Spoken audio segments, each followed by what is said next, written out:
The wagon didn't slow down. It didn't stop. The woman who had promised to care for her simply looked away. And 10-year-old Lena Crow watched the only home she'd ever known disappear into the dust, leaving her standing alone on a forest trail with nothing but crumbs in her trembling hand. She was abandoned, forgotten, worthless, or so they thought. But fate had other plans.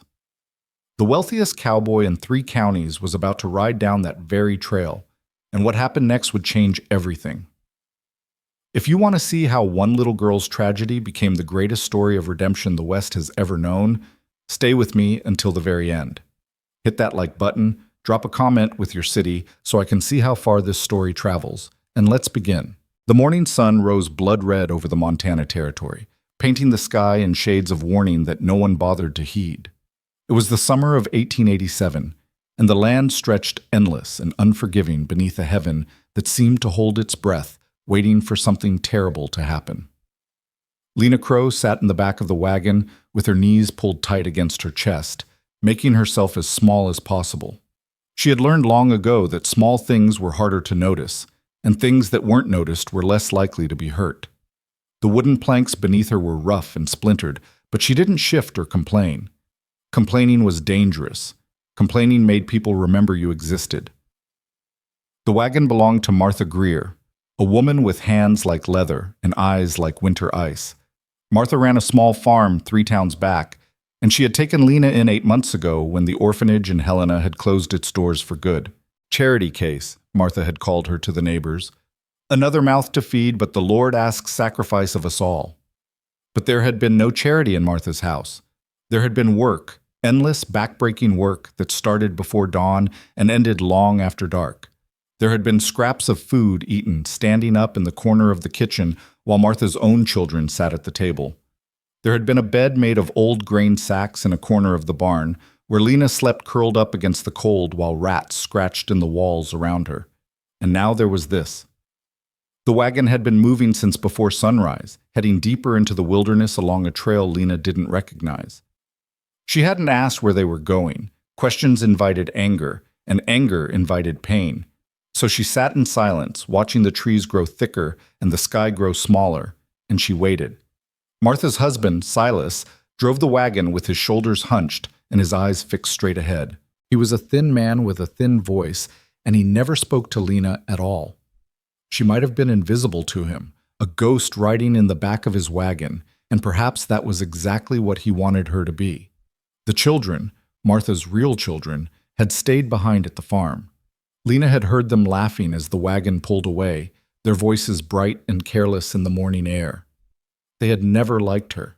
She was the girl who did their chores, the girl who took their punishments when things went wrong, the girl whose existence reminded them how lucky they were to have a mother who loved them. The trail narrowed. The trees pressed closer. And still the wagon moved forward, deeper into nowhere. It was nearly noon when Martha finally spoke. "Stop here." Silas pulled the horses to a halt without a word.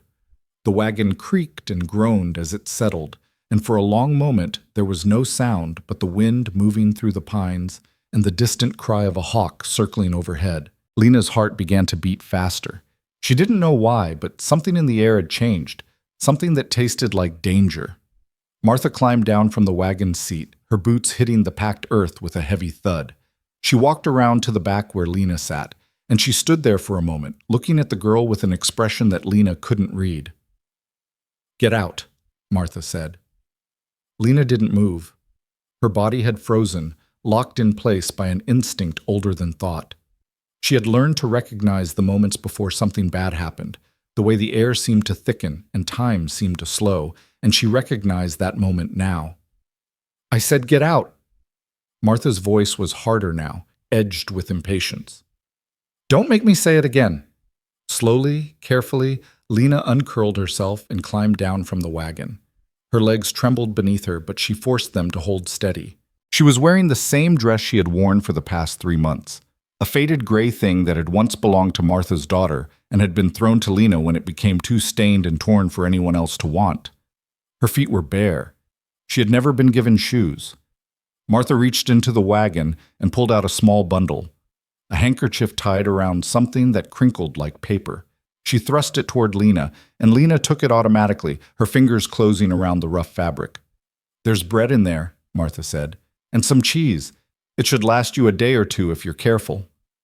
Lena stared at the bundle in her hands. Her mind was working slowly, putting together pieces that didn't want to fit. Bread, cheese, a day or two. "I don't understand," she whispered. Martha's face didn't change. "What's there to understand? You're staying here." The words hit Lena like a physical blow. She stumbled backward, her heel catching on a root, and she barely kept herself from falling. Staying here? But there's nothing here. There's no house. There's no—" "I know what there is and isn't," Martha cut her off. "Don't you think I know? This is where you belong now. This is where you stay." "But why?" The word tore itself from Lena's throat before she could stop it. "What did I do? I did everything you asked. I worked every day. I never complained. You never stopped being a burden," Martha said coldly. "You think food grows from nothing? You think there's endless room at my table? The crops failed this year. The well's running dry. I've got 3 children of my own to feed, and I can't afford to keep carrying dead weight." Dead weight.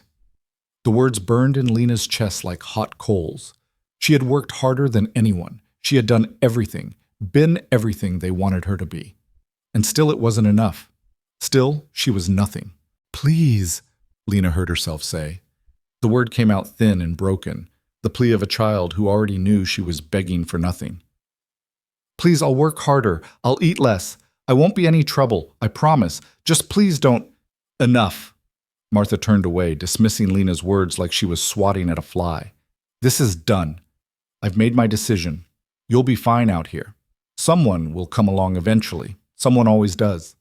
She climbed back onto the wagon seat beside Silas, who still hadn't turned around, still hadn't looked at the girl they were abandoning in the middle of nowhere. Martha picked up the reins and clicked her tongue, and the horses began to move. Lena stood frozen in the middle of the trail, watching the wagon pull away. The bundle of food hung limp in her hands. The dust rose around her ankles like a shroud. She should run after them. She should scream, cry, throw herself at the wagon wheels, and beg them to stop. That's what a child was supposed to do when they were being abandoned. That's what the moment called for. But Lena didn't move. She didn't cry. She didn't make a sound. Because experience had taught her something that no child should ever have to learn. Begging only deepens the hurt. Running after people who don't want you only makes the leaving worse.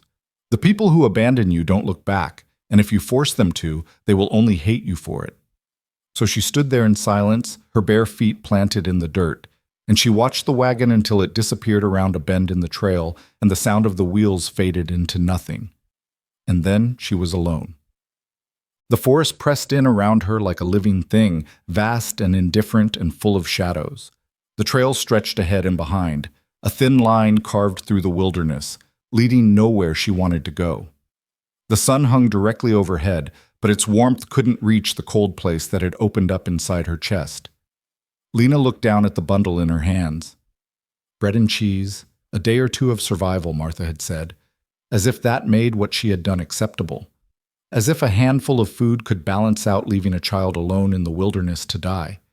Because that's what this was. Lena understood that now, with a clarity that cut through the shock and the hurt and the hollow ache of abandonment. Martha hadn't left her here to be found. Martha had left her here to disappear. Out of sight, out of mind, out of the way. One less mouth to feed, one less burden to carry. Dead weight. Lena's hands tightened on the bundle until her knuckles went white. She wanted to scream. She wanted to cry. She wanted to throw the food into the trees and rage at the unfairness of a world that had never once been kind to her. But she didn't. Instead, she took a deep breath, held it until her lungs burned, and then let it out slowly. There was no point in anger. There was no point in grief. Both were luxuries that belonged to people who had something left to lose. She had nothing. She was nothing. And somehow, she had to find a way to survive. The first thing was water. Lena knew that much from the fragments of wisdom she had gathered over the years, pieced together from overheard conversations and half-remembered lessons. A person could live for weeks without food, but only days without water. If she was going to make it through this, whatever this turned out to be, she needed to find something to drink. She tilted her head, listening. The forest was full of sounds, birds calling, branches creaking, the rustle of small animals moving through the underbrush, and beneath it all, so faint she almost missed it, the distant murmur of running water. Lena started walking. The trail was easier to follow than the forest floor, so she stayed on it, moving in the direction of the sound. Her bare feet had long since grown tough from months of going without shoes, but the stones and roots still bit into her soles, and she had to pick her path carefully to avoid the worst of them. As she walked, she thought about how she had come to this moment. It was a familiar exercise, a way of reminding herself that her current situation was not unique, that she had survived being unwanted before and could survive it again. She had been born in a mining town called Copper Ridge, or so she'd been told. Her mother had died in childbirth, and her father, a miner named Thomas Crow, had tried his best for 6 years before a tunnel collapse had taken him too. After that, there had been the orphanage in Helena, a grim building full of grim children overseen by grim women who saw their charges as a duty rather than a calling. She had stayed there for 3 years, watching other children get adopted while she remained behind. She was too quiet, the matron said. Too strange. Too difficult to place. Families wanted cheerful children, easy children, children who smiled and laughed and didn't look at them with eyes too old for their faces. When the orphanage closed, lack of funding, lack of interest, lack of anyone who cared, the remaining children had been farmed out to whoever would take them. Some went to families who wanted helpers. Some went to businesses looking for cheap labor. And Lena had gone to Martha Greer, who had taken her for the work she could do and discarded her the moment that work was no longer worth the cost. It was a familiar story. It was her story. And now, apparently, her story was ending on a nameless trail in the middle of nowhere, alone and abandoned and forgotten, unless she refused to let it end. The sound of water grew louder as she walked, and soon she could see it, a small creek cutting through the forest, its surface glittering in the patches of sunlight that filtered through the trees. Lena hurried toward it, her throat suddenly aching with thirst, and she dropped to her knees beside the bank. The water was cold and clear, and she drank deeply, cupping it in her hands and bringing it to her mouth again and again until her stomach sloshed and her thirst finally began to ease. Then she sat back on her heels and looked around, taking stock of her situation. She was alone. She was lost. She had no shelter, no weapons, no way to protect herself from the predators that surely roamed these woods. She had a handful of food that would last a day or two at most, and after that, she would have to find a way to feed herself or starve. The odds were not in her favor. A more experienced person might have despaired.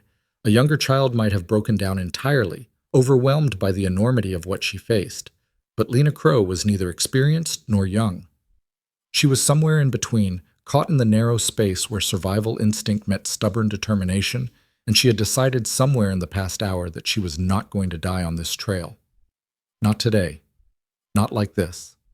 Not alone and forgotten and unmourned. She would survive. She didn't know how yet, but she would figure it out. She had always figured it out before. The afternoon passed slowly. Lena stayed near the creek, reasoning that water was the most valuable resource she had found, and that straying too far from it would be foolish.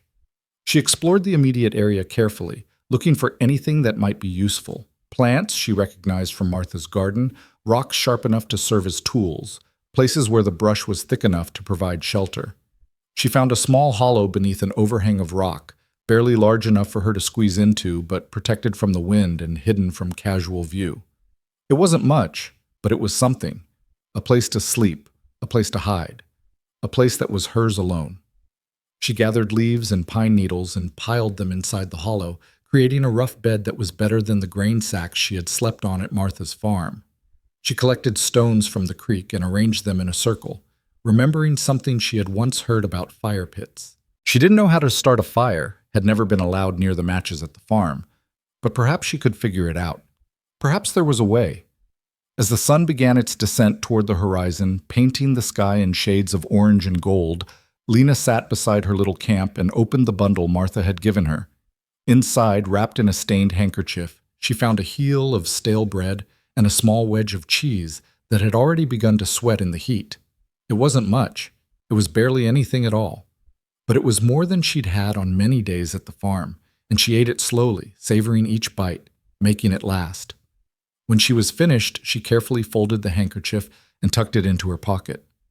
It was dirty and worn, but it was hers now, one of the only things in the world that belonged to her alone. The shadows lengthened, the air grew cool, and as the first stars began to appear in the darkening sky, Lena crawled into her hollow beneath the rock and curled into a ball, pulling her thin dress tight around her. She was alone. She was afraid. She was a 10-year-old girl who had been thrown away like garbage, left to die in the wilderness by people who had never seen her as human. But she was alive. She had water. She had shelter.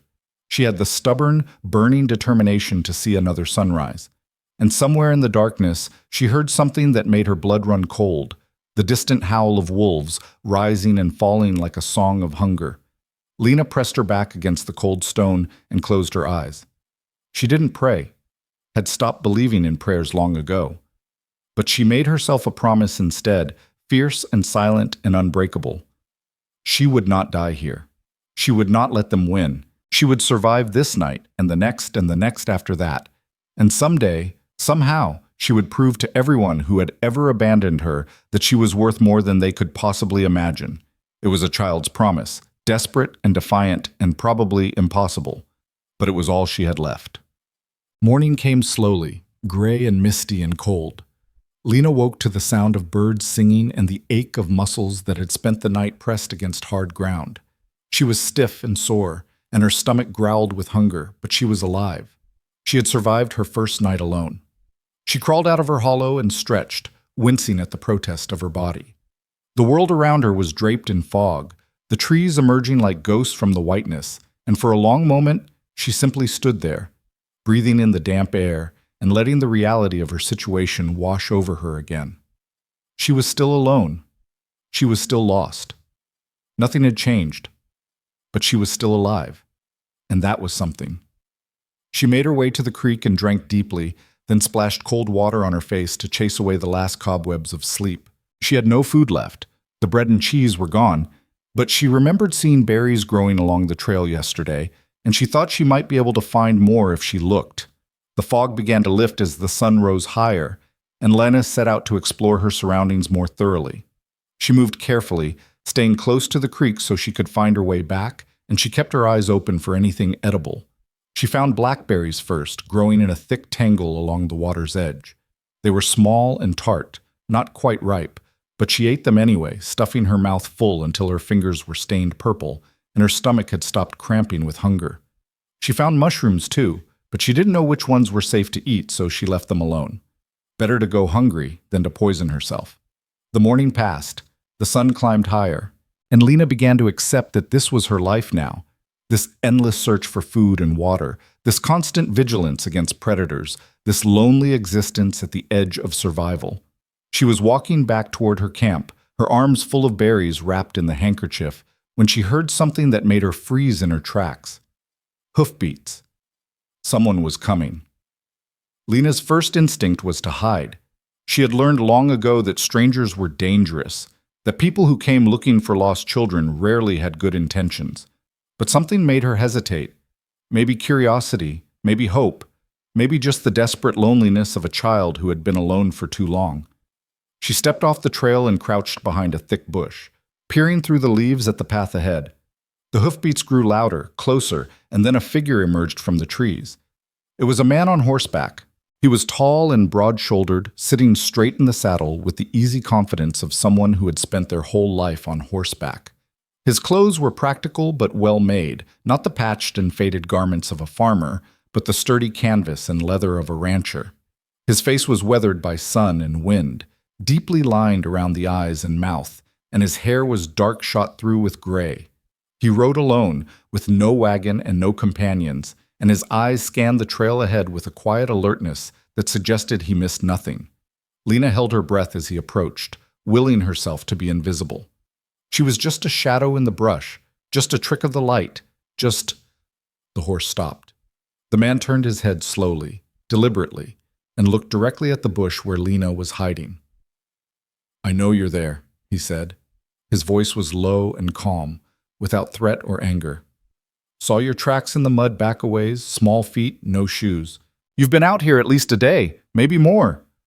Lena didn't move, didn't breathe. I'm not looking for trouble, the man continued. Just passing through. But if you're hurt or hungry, I've got food in my saddlebag. Water too. Silence. The man waited. He didn't push, didn't demand, didn't try to flush her out of her hiding place. He just sat there on his horse, patient as stone, letting the offer hang in the air between them. And slowly, reluctantly, Lena rose from behind the bush. She stepped onto the trail with her chin lifted and her shoulders squared, meeting the stranger's gaze with a defiance she didn't entirely feel. She was filthy and ragged, her dress torn and her feet caked with mud, but she refused to cringe or cower. She had been abandoned, not defeated. The man studied her for a long moment, his expression unreadable. Then slowly, he nodded. How old are you? He asked.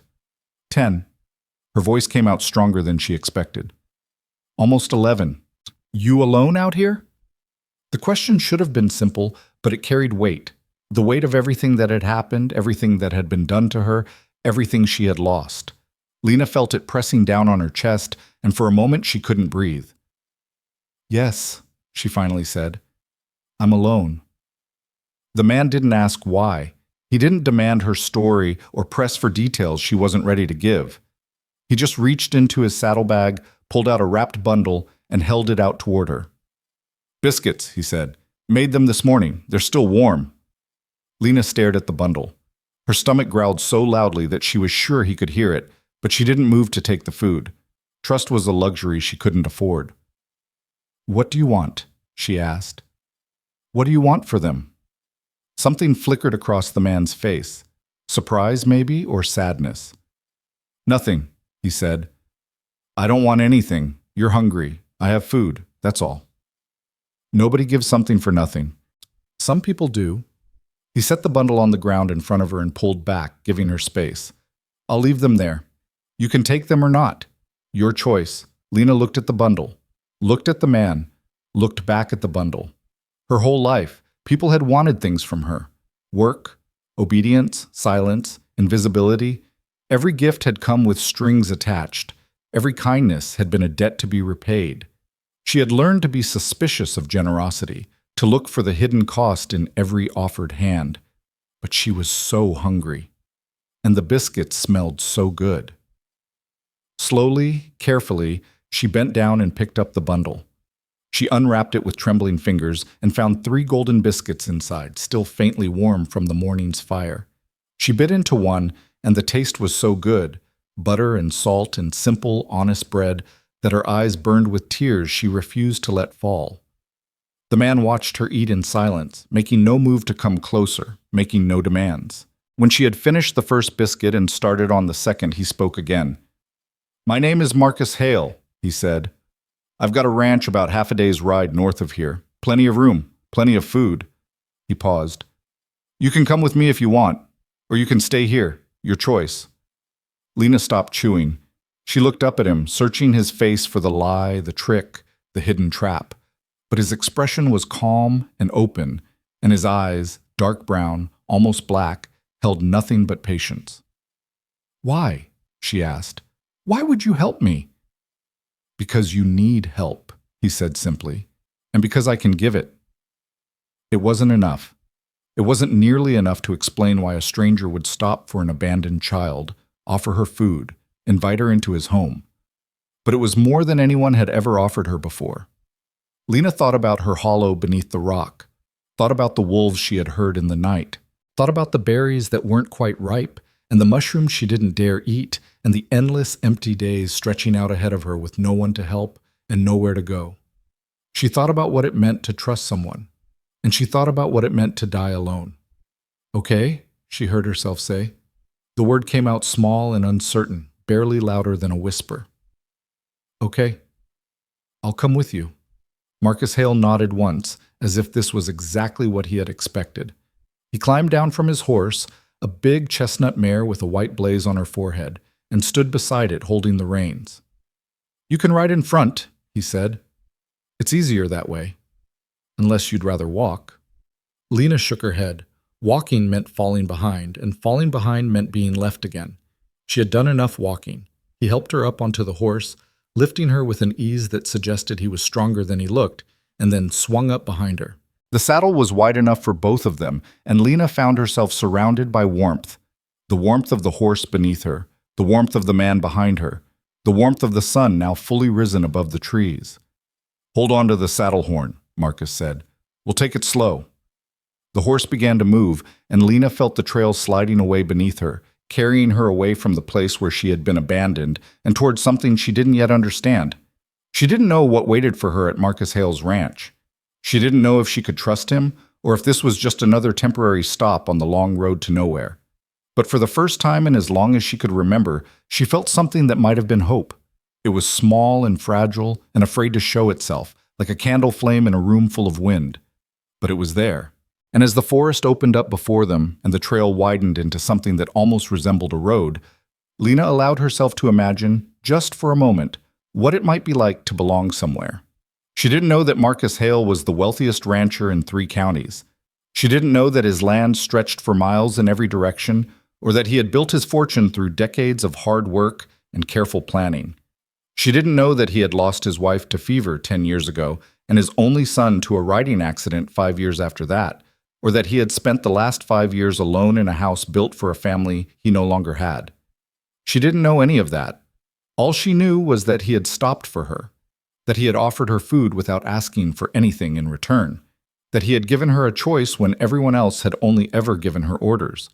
And for now, that was enough. The horse carried them northward, away from the trail where Lena had been left to die, toward a future she couldn't yet see.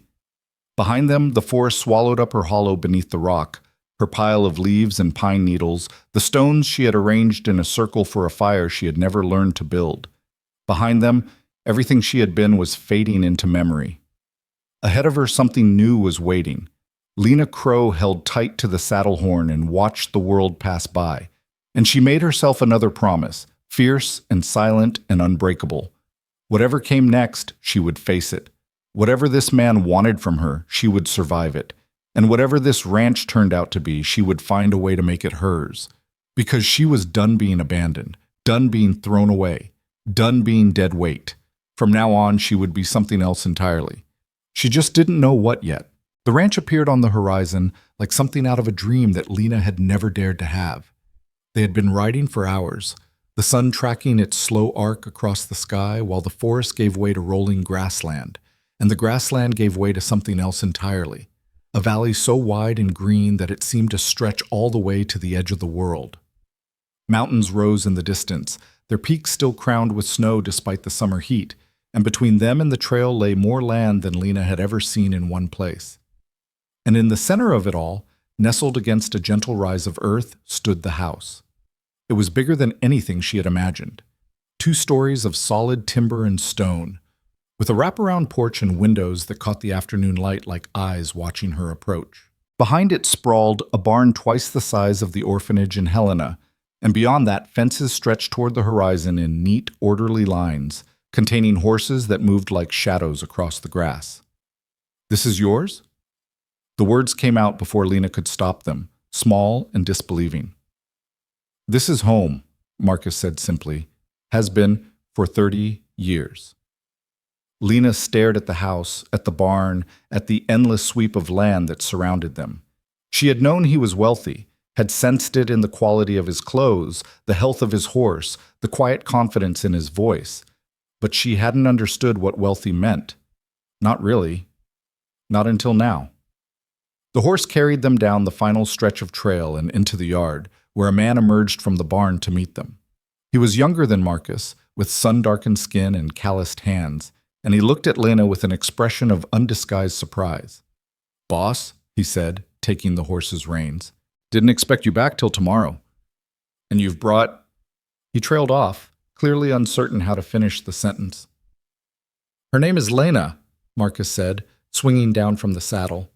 He reached up and lifted her down after him, setting her on her feet with the same easy strength he had shown before.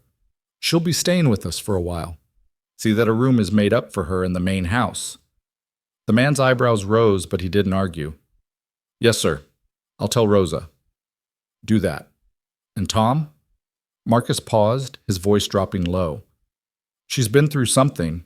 I don't know what yet, and I'm not asking, but she's under my protection now.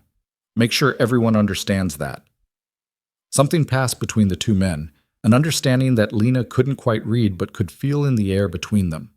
Tom nodded slowly, his expression shifting from surprise to something more thoughtful. Understood, boss. I'll spread the word. Marcus turned back to Lena, and for the first time she saw something like gentleness in his weathered face. Come on, he said. Let's get you inside. Get some real food in you. Get you cleaned up. He started toward the house, and Lena followed. Because what else could she do? She was a stranger in a strange place, surrounded by land she didn't know and people she didn't trust. And the only thing keeping her from running was the simple fact that she had nowhere else to go. The porch steps creaked beneath her bare feet as she climbed them. The front door swung open before Marcus could reach it, and a woman appeared in the doorway, middle-aged, with gray-streaked hair pulled back in a practical bun and a face that looked like it had seen its share of hard years. "Mr. Hale," she said, and then her eyes fell on Lena and widened. Oh my. Rosa, this is Lena. She needs a bath, a meal, and a bed. Not necessarily in that order." The woman, Rosa, looked from Marcus to Lena and back again. Something unspoken passed between them, and then Rosa's expression softened into something that might have been compassion. "Come here, child," she said, reaching out her hand. "Let's get you sorted out." Lena hesitated. She looked at Marcus, searching his face for some indication of what she should do, but he only nodded. "Go on," he said. "Rosa runs this house. She'll take care of you." It wasn't trust that made Lena take Rosa's hand. It was exhaustion, bone deep and absolute, the kind that came from spending 2 days alone in the wilderness with nothing but fear and determination to keep her alive. She was tired of being strong, tired of being vigilant, tired of carrying the weight of her own survival on shoulders that were never meant to bear it. So she let Rosa lead her into the house, through a hallway that smelled of wood smoke and something savory cooking, up a staircase that seemed to go on forever, and into a room that made her stop dead in her tracks. It was beautiful. A real bed stood against one wall, not a pile of grain sacks or a cot in the corner, but an actual bed with a metal frame and a mattress that looked thick and soft. A window looked out over the valley below, letting in the golden light of late afternoon. There was a dresser with a mirror, a wardrobe for clothes, a braided rug on the floor that was cleaner than anything Lena had ever been allowed to touch. "This is mine?" she whispered. Rosa smiled, and for the first time Lena saw real warmth in another person's eyes. "This is yours, child, for as long as you need it." Lena stood in the doorway, unable to move. She had never had a room before, had never had a space that was hers alone, a door she could close, a place where she could exist without being watched or judged or measured against impossible standards. "I'll draw you a bath," Rosa said gently, "and find you some clean clothes. You look about the same size as—" She paused, and something flickered across her face, a shadow of old grief, quickly hidden. "We'll find something that fits. You rest now. I'll come get you when supper's ready." She left, and Lena was alone. For a long moment, she just stood there, trying to make sense of what was happening. This morning she had woken up beneath a rock overhang with nothing but a handful of berries and the certainty of her own eventual death. Now she was standing in a room that was nicer than anything she had ever seen, in a house that belonged to a man she had met only hours ago, being offered food and shelter and safety by people who had no reason to care whether she lived or died. It didn't make sense. None of it made sense. But the bed looked so soft, and she was so tired. Lena crossed the room and sat down on the edge of the mattress, half expecting it to disappear beneath her like a dream.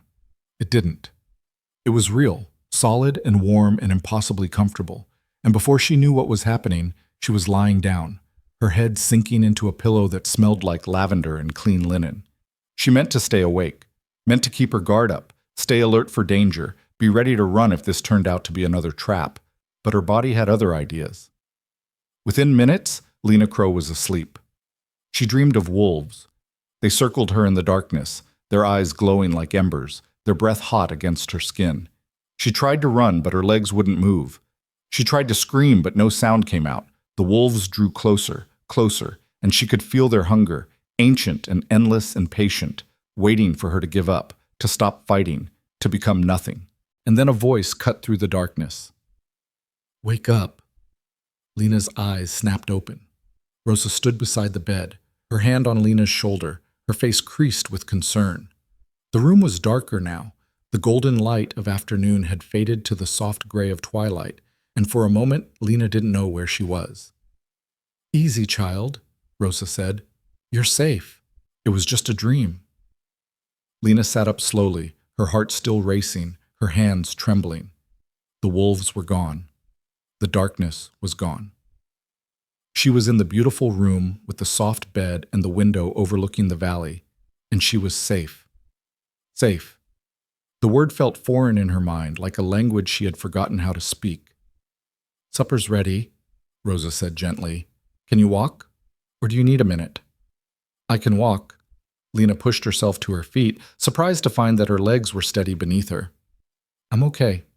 Rosa looked at her with an expression that suggested she didn't quite believe that, but she didn't argue. "There's a bath waiting for you down the hall. Clean clothes on the chair, take your time, and come down when you're ready. Mr. Hale doesn't stand on ceremony." The bath was unlike anything Lena had ever experienced.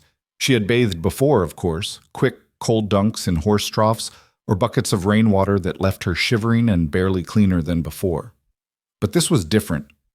This was a copper tub filled with hot water that steamed in the cool air, scented with something floral that made her head swim. She climbed in carefully, expecting the water to burn, but it was perfect, warm enough to soothe her aching muscles, hot enough to make her feel clean in a way she hadn't felt in months. She scrubbed away the dirt of the forest, the grime of the trail, the lingering residue of everything Martha Greer had put her through. And when she finally emerged from the tub, she felt like a different person. The clothes Rosa had left for her were simple but well made. A cotton dress in pale blue, a pair of thick socks, and shoes. Real shoes. Lena stared at them for a long moment, remembering all the mornings she had walked barefoot through mud and frost because Martha had never seen fit to give her footwear. She put them on. They fit perfectly. And then she went downstairs to face whatever came next.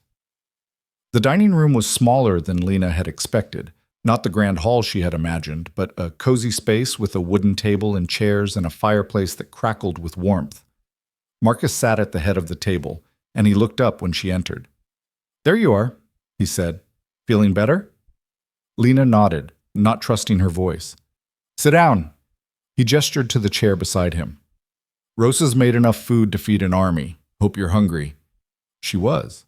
She was so hungry that her stomach had stopped growling and settled into a kind of dull, constant ache, the kind that came from going too long without enough. But she sat down carefully, arranging herself in the chair with the precise, deliberate movements of someone who had learned to take up as little space as possible. Marcus noticed. Of course he noticed. Lena was beginning to understand that this man noticed everything. But he didn't comment. He just waited while Rosa brought out platters of food, roasted chicken, potatoes, fresh bread, vegetables from the garden, and set them on the table between them. "Eat," Marcus said, "as much as you want. There's more where that came from." Lena stared at the food. There was more here than she would have eaten in a week at Martha's farm, more than she had seen in one place since the orphanage closed, more than she had ever dared to hope for. She reached out slowly and took a piece of bread. It was warm, soft, fresh from the oven. She bit into it and something inside her chest cracked open, a wall she hadn't known she was holding up, a defense she hadn't realized she needed. The bread tasted like heaven. It tasted like safety. It tasted like everything she had ever wanted and never been allowed to have. And before she could stop herself, she was crying. The tears came without warning and without permission, sliding down her cheeks and dripping onto the table, and Lena couldn't do anything to stop them. She sat there with the bread in her hand and her shoulders shaking, and she cried like she hadn't cried since her father died, like she hadn't cried in all the years since, because crying was weakness, and weakness was dangerous, and she had never been allowed to be weak. But she couldn't stop. The tears kept coming, wave after wave of grief and relief, and something she couldn't name, and she was sure that Marcus would be angry now, sure that he would tell her to stop, to be quiet, to control herself. "It's all right." His voice was gentle, quieter than she had ever heard it. You're allowed to cry here. You're allowed to feel whatever you need to feel. No one's going to punish you for it. Lena looked up at him through her tears, searching for the lie. But his face was calm and open, and his eyes held nothing but patience. The same patience he had shown on the trail, the same patience that had waited for her to come out of hiding instead of forcing her into the light. "I'm sorry," she whispered. "Don't be." He pushed a cloth napkin across the table toward her. "When you've been through what you've been through, tears are the least of it. Just let them come. They'll stop when they're ready." She didn't know how he knew what she'd been through. She hadn't told him anything, not about Martha, not about the orphanage, not about the years of being unwanted and unloved and thrown away like garbage. But somehow, he seemed to understand. Maybe it was written on her face.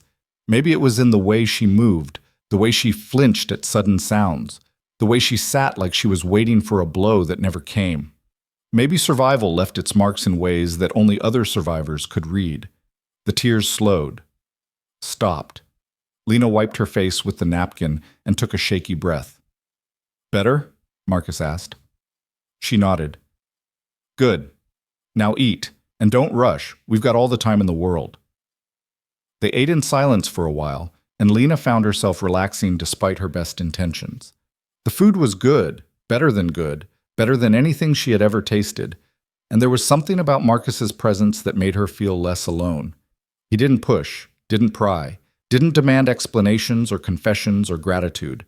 He just sat there, eating his own meal, occasionally glancing out the window at the darkening valley beyond. Finally, when Lena had eaten more than she thought her stomach could hold, Marcus set down his fork and looked at her. "I'm not going to ask what happened to you," he said. "That's your story to tell or not tell, as you choose. But I need you to understand something." Lena tensed, waiting for the condition, the price, the hidden cost of everything she had been given. "You're safe here," Marcus continued. "For as long as you want to stay, this is your home. No one's going to hurt you. No one's going to send you away. And no one," his voice hardened just for a moment, "is going to make you feel like you don't belong." She wanted to believe him. She wanted to so badly that it hurt, a physical ache in her chest that had nothing to do with the food she had eaten. But she had believed people before. She had trusted before. And every time, without fail, they had let her down. "Why?" she asked. The same question she had asked on the trail, and still the one she couldn't answer. "Why are you doing this? You don't know me. You don't owe me anything." Marcus was quiet for a long moment. He stared out the window, and Lena saw something shift in his expression, a shadow of old pain, quickly hidden. "I had a daughter," he said finally. "Not by blood. She came to us the way you came to me. Showed up at the ranch one day, half-starved and running from something she never talked about. My wife, Catherine, she saw something in her. Took her in. Raised her like our own." He paused, and Lena waited, not daring to breathe. "She died. Fever took her, same fever that took Catherine 10 years ago. She was 16 years old, and she was the brightest thing this ranch had ever seen." He turned back to Lena, and his eyes were distant now, looking at something she couldn't see. "I couldn't save her, couldn't save either of them. But maybe—" He shook his head. "I don't know. Maybe this is how I make it right. Maybe this is how I prove that all that loss meant something." It wasn't the answer Lena had expected. She had braced herself for conditions, for demands, for the inevitable strings attached to every gift she had ever been given. But this was something else entirely. This was grief. This was love. This was a man who had lost everything and was trying to find a way to live with it. "I'm not her," Lena said quietly. "I'm not your daughter. I'm nobody." "You're wrong." Marcus's voice was firm. "You're not nobody. You're a child who deserves a chance, and as long as you're under this roof, that's exactly what you're going to get." The days that followed blurred together like watercolors in the rain. Lena woke each morning in her soft bed, still half expecting to find herself back beneath the rock overhang with the wolves howling in the distance. But each morning, the room was the same. The sunlight streaming through the window, the smell of breakfast drifting up from downstairs, the quiet certainty that she was somewhere safe. It took time to believe it. Marcus didn't push her. He didn't make demands or set conditions or tell her what she was supposed to do. Instead, he gave her something she had never experienced before: space. The ranch has rules, he told her on that first morning. But they're not my rules. They're the land's rules. The horses need to be fed. The fences need to be mended. The cattle need to be moved before the summer heat sets in. Everyone here has a job to do, and everyone's work matters. He paused, watching her face. But you're not ready for that yet. Right now, your only job is to heal, to eat, to sleep, to remember what it feels like to be a child. She didn't know what he meant by that.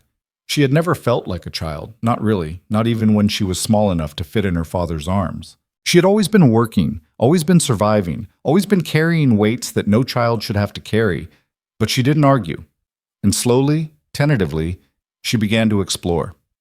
The ranch was bigger than she had imagined, thousands of acres of grassland and forest and mountain, crisscrossed with trails that seemed to go on forever. She walked for hours those first few days, following the fence lines, watching the horses, sitting by the creek that ran through the property, and listening to the water sing over the stones. No one stopped her.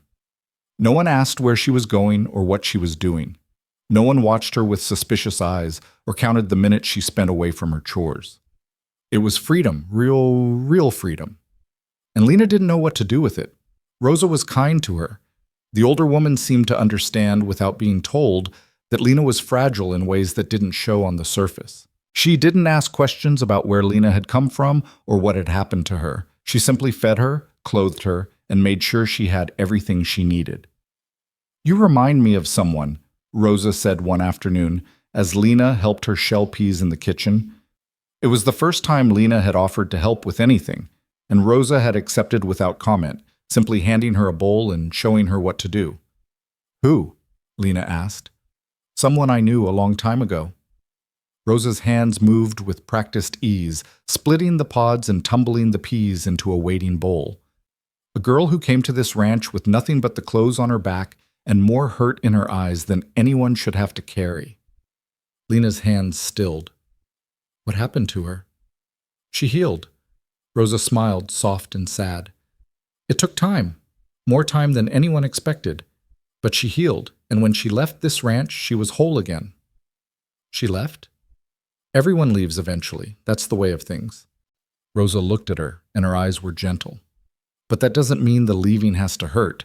Sometimes leaving is just the next part of the story. Lena thought about that for a long time afterward. She thought about all the leaving she had done, the leaving that had been forced on her, the leaving that had felt like dying. She wondered if there was another kind of leaving, one that didn't break you into pieces. She didn't know. But she was starting to think she might want to find out. A week passed. Then 2.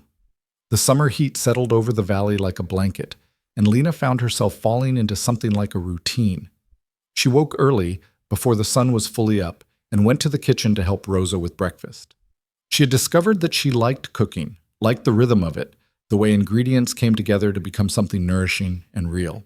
Rosa was a patient teacher, showing her how to knead bread and crack eggs and season a pot of stew until it tasted like home. After breakfast, she walked.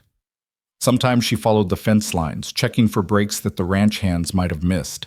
Sometimes she went to the barn and watched the horses, learning their names and their personalities, and the way they moved when they were happy or scared or tired. Sometimes she just sat by the creek and let her mind go blank, listening to the water and feeling the sun on her face, and trying to remember that she was allowed to exist without justifying her existence. And sometimes, more often as the days went by, she spent time with Marcus. He was a quiet man, the kind who could sit for hours without speaking and not feel the need to fill the silence. But when he did speak, his words carried weight. He told her about the ranch, how he had built it from nothing, how he had fought for every acre, how he had buried his wife beneath the old oak tree on the hill and his daughter beside her. "Loss is part of life," he said one evening as they sat on the porch watching the sun set over the mountains. "You can't escape it, can't outrun it, can only learn to carry it." Lena pulled her knees up to her chest, wrapping her arms around them. "How do you carry it?" "Same way you carry anything heavy, one step at a time." He looked at her, and his eyes were kind. "You've been carrying a lot, haven't you?" She didn't answer, but she didn't look away either. "I know what it's like," he continued, "to feel like the world doesn't want you, like you're just taking up space, using up air, existing when you shouldn't be.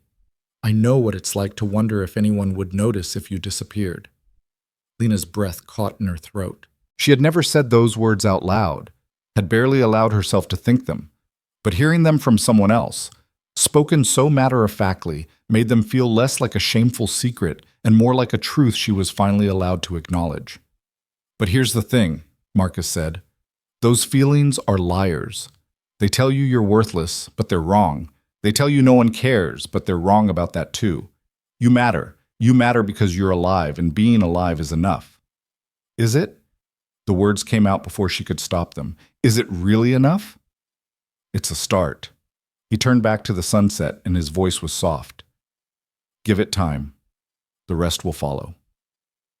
3 weeks into her stay at the ranch, Lena met the horses. Not just saw them from a distance, the way she had been doing, but really met them, up close, with Marcus beside her and a lead rope in her hand. "This is Bella," Marcus said, introducing her to a bay mare with soft eyes and a gentle temperament. "She's been on this ranch longer than most of the people.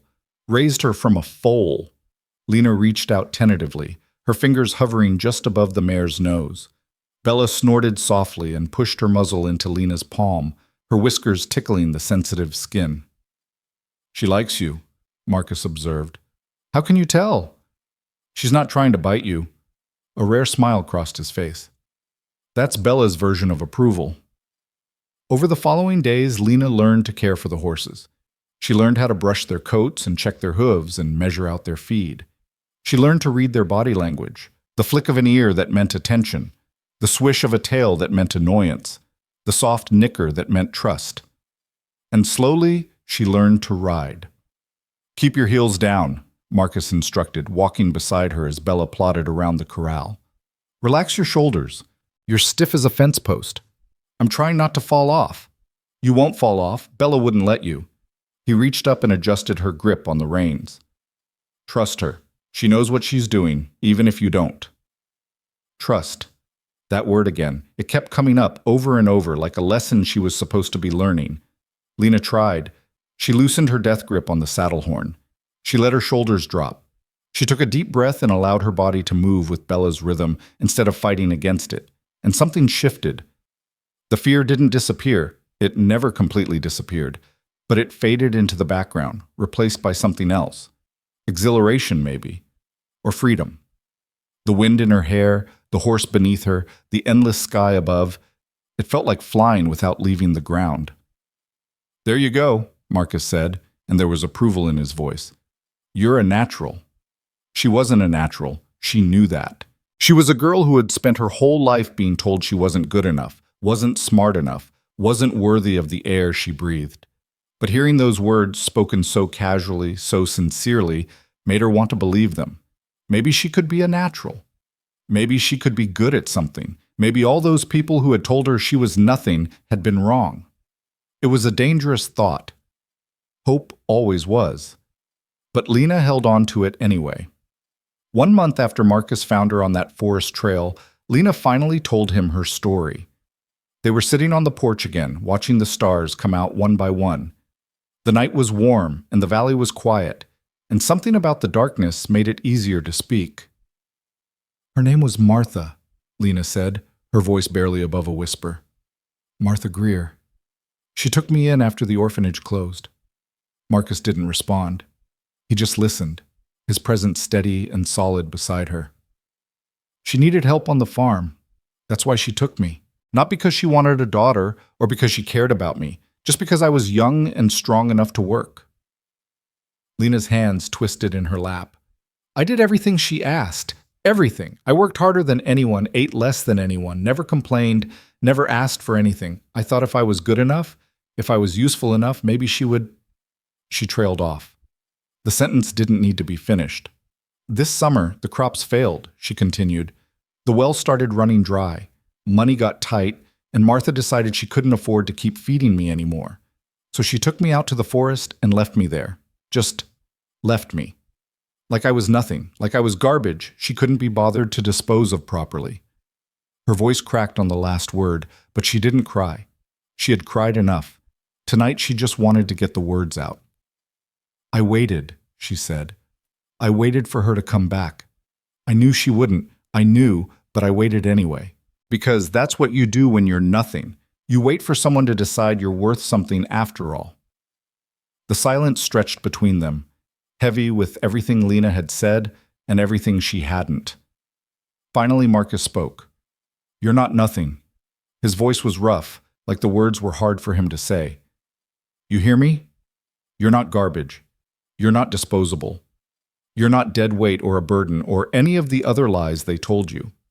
Lena shook her head. You don't understand. I've been abandoned before. This wasn't the first time. It won't be the last. People look at me and they see something wrong, something broken, something not worth keeping. Then they're blind. Marcus turned to face her, and his eyes were fierce in the starlight. I've seen a lot of people in my life, Lena. Good people and bad people and everything in between. And I've never met anyone who wasn't worth something. Not one single person. What about the bad ones? The ones who hurt people? Even them. They made choices, wrong choices.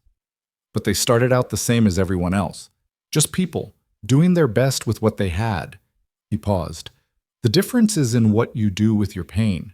Some people let it make them cruel. Some people let it make them stronger. Lena looked down at her hands. They were rough now, calloused from weeks of work, but they were steady, stable, capable. Which one am I? She asked quietly. That's up to you. Marcus's voice softened. But I know which one I think you are. She didn't ask him to elaborate. She didn't need to. For the first time in as long as she could remember, Lena Crow felt like she might actually be worth something after all. The weeks turned into months. Summer faded into fall, and the valley transformed around her. The green grass turning gold, the leaves on the mountain slopes erupting into flames of red and orange and yellow. The air grew crisp, and the mornings came later, and the ranch settled into the rhythm of the changing season. And Lena changed with it. She grew stronger. The food and rest and safety had done what years of deprivation had failed to accomplish. She put on weight, built muscle, lost the haunted look that had shadowed her eyes since the day her father died. Her hair grew longer and shinier, her skin cleared up. She looked for the first time in her life like a healthy child. But the changes weren't just physical. She learned things at the ranch. Not just practical skills, though she learned plenty of those, but deeper things. Things about trust and hope and the slow, painful process of letting people in.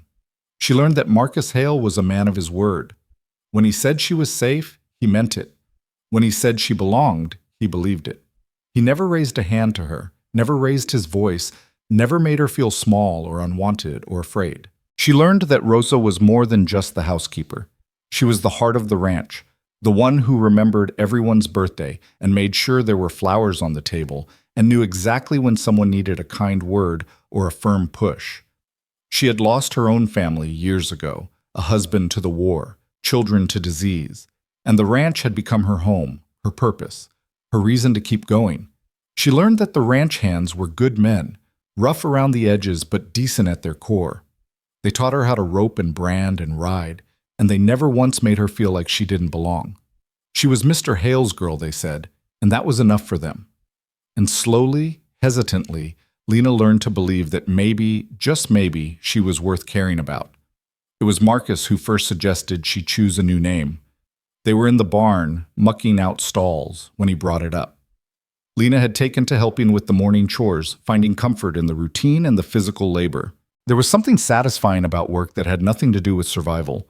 Work that was just work, honest and simple and real. Crow, Marcus said, leaning on his pitchfork. That's the name they gave you at the orphanage? Lena nodded. I don't remember my mother's name. My father was Thomas, but I don't know if Crow was his real name or just something they put on a piece of paper. Do you like it? The name? She had never thought about it before. The name had simply been hers, a label attached to her without her input or consent. But now that Marcus asked, she realized that she had never felt any connection to it. Crow.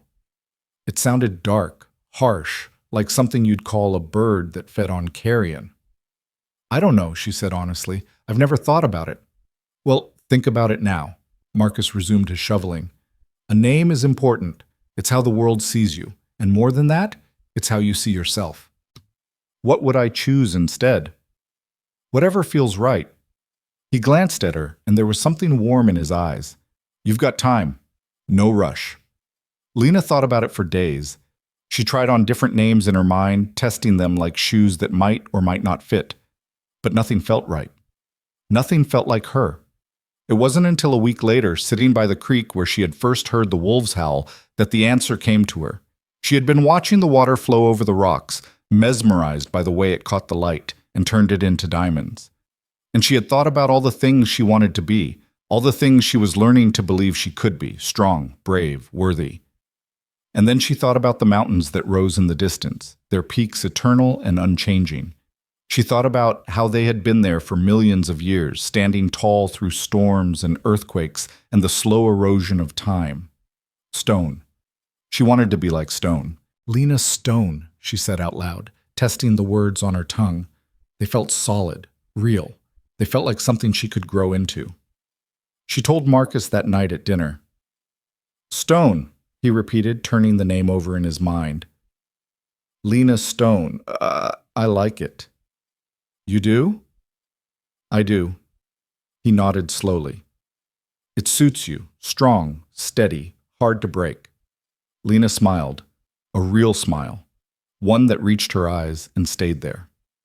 Lena Stone, she said again, and for the first time in her life, her name felt like it belonged to her.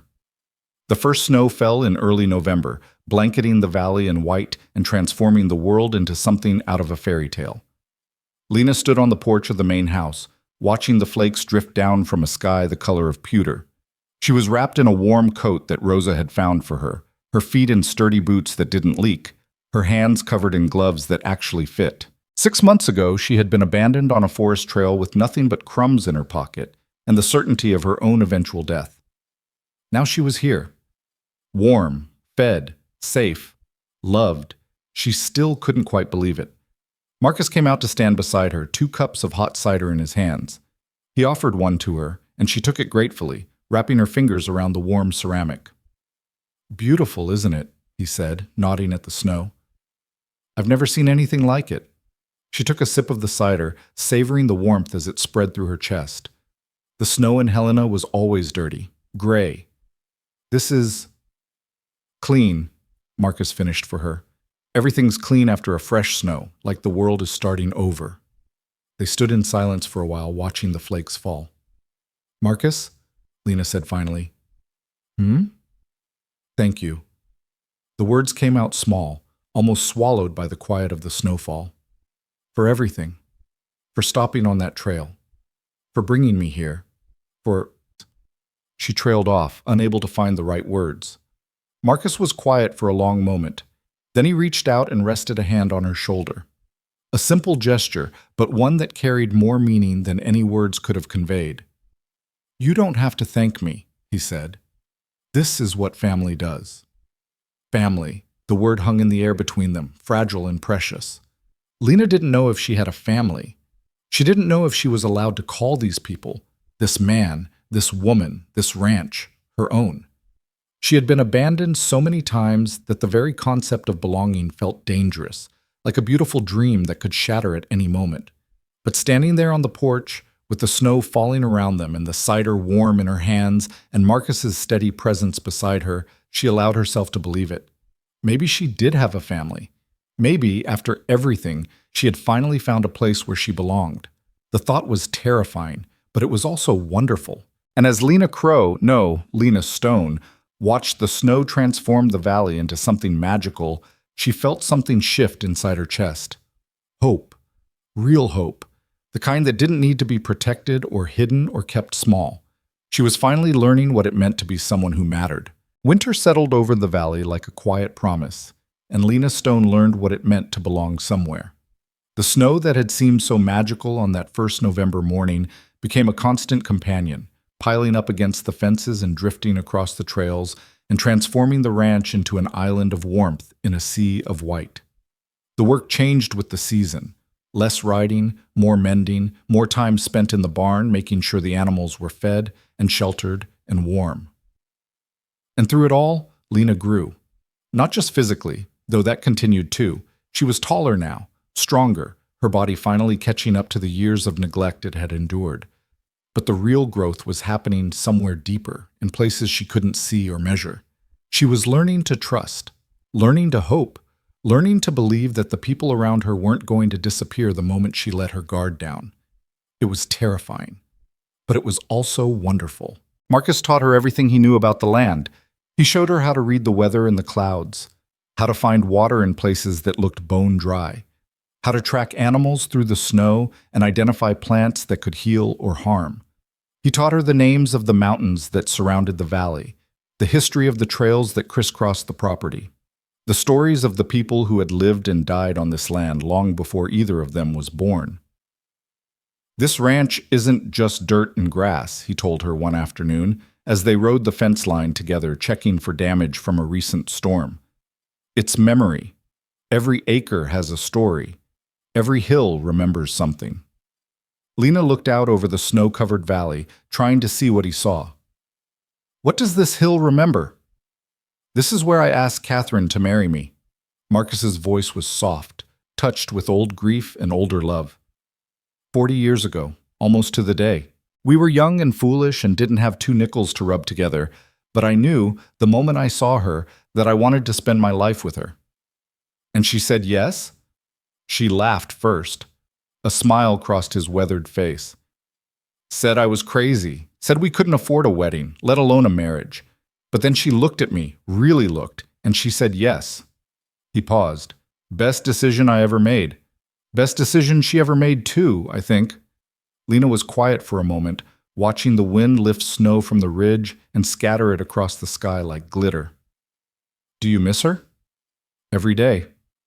Marcus didn't hesitate. "Every single day. But missing her doesn't mean I stopped living. Catherine wouldn't have wanted that.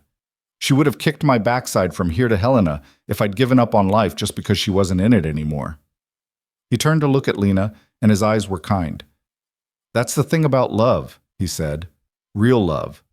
It doesn't end when someone's gone. It just changes, becomes something you carry with you instead of something you hold in your hands." Lena thought about her father, about the way he used to lift her onto his shoulders and carry her through the streets of Copper Ridge, pointing out stars and making up stories about the shapes they formed. She had tried so hard not to think about him for so many years, afraid that the memories would break her apart. But maybe Marcus was right. Maybe love didn't have to be something that hurt. Maybe it could be something that healed instead. "I think I understand," she said quietly. Marcus reached over and squeezed her shoulder. "I know you do." Spring came slowly to the valley, melting the snow in patches and coaxing green shoots from the frozen ground. The days grew longer, the air warmer, and the ranch stirred back to life like a creature waking from a long sleep. And with the spring came the calving season. Lena had heard the ranch hands talking about it for weeks. The late nights, the difficult births, the constant worry that something would go wrong. But nothing had prepared her for the reality of watching a new life enter the world. She was in the barn when it happened, helping Tom check on a heifer that had been laboring for hours. The animal was exhausted, her sides heaving with each contraction, and Tom's face was grim. "She's struggling," he said, pulling off his hat and running a hand through his hair. "Calf's turned wrong. We might need to help her along." "What can I do?" Tom looked at her, really looked, as if seeing her for the first time. In the months since her arrival, Lena had become a familiar presence on the ranch, but she was still a child in their eyes, still someone to be protected rather than relied upon. "You sure you want to be here for this?" he asked. "It's not going to be pretty." Lena thought about all the things she had survived: the orphanage, Martha's farm, the forest trail, the wolves in the darkness, and the hunger that never quite went away. "I'm sure," she said.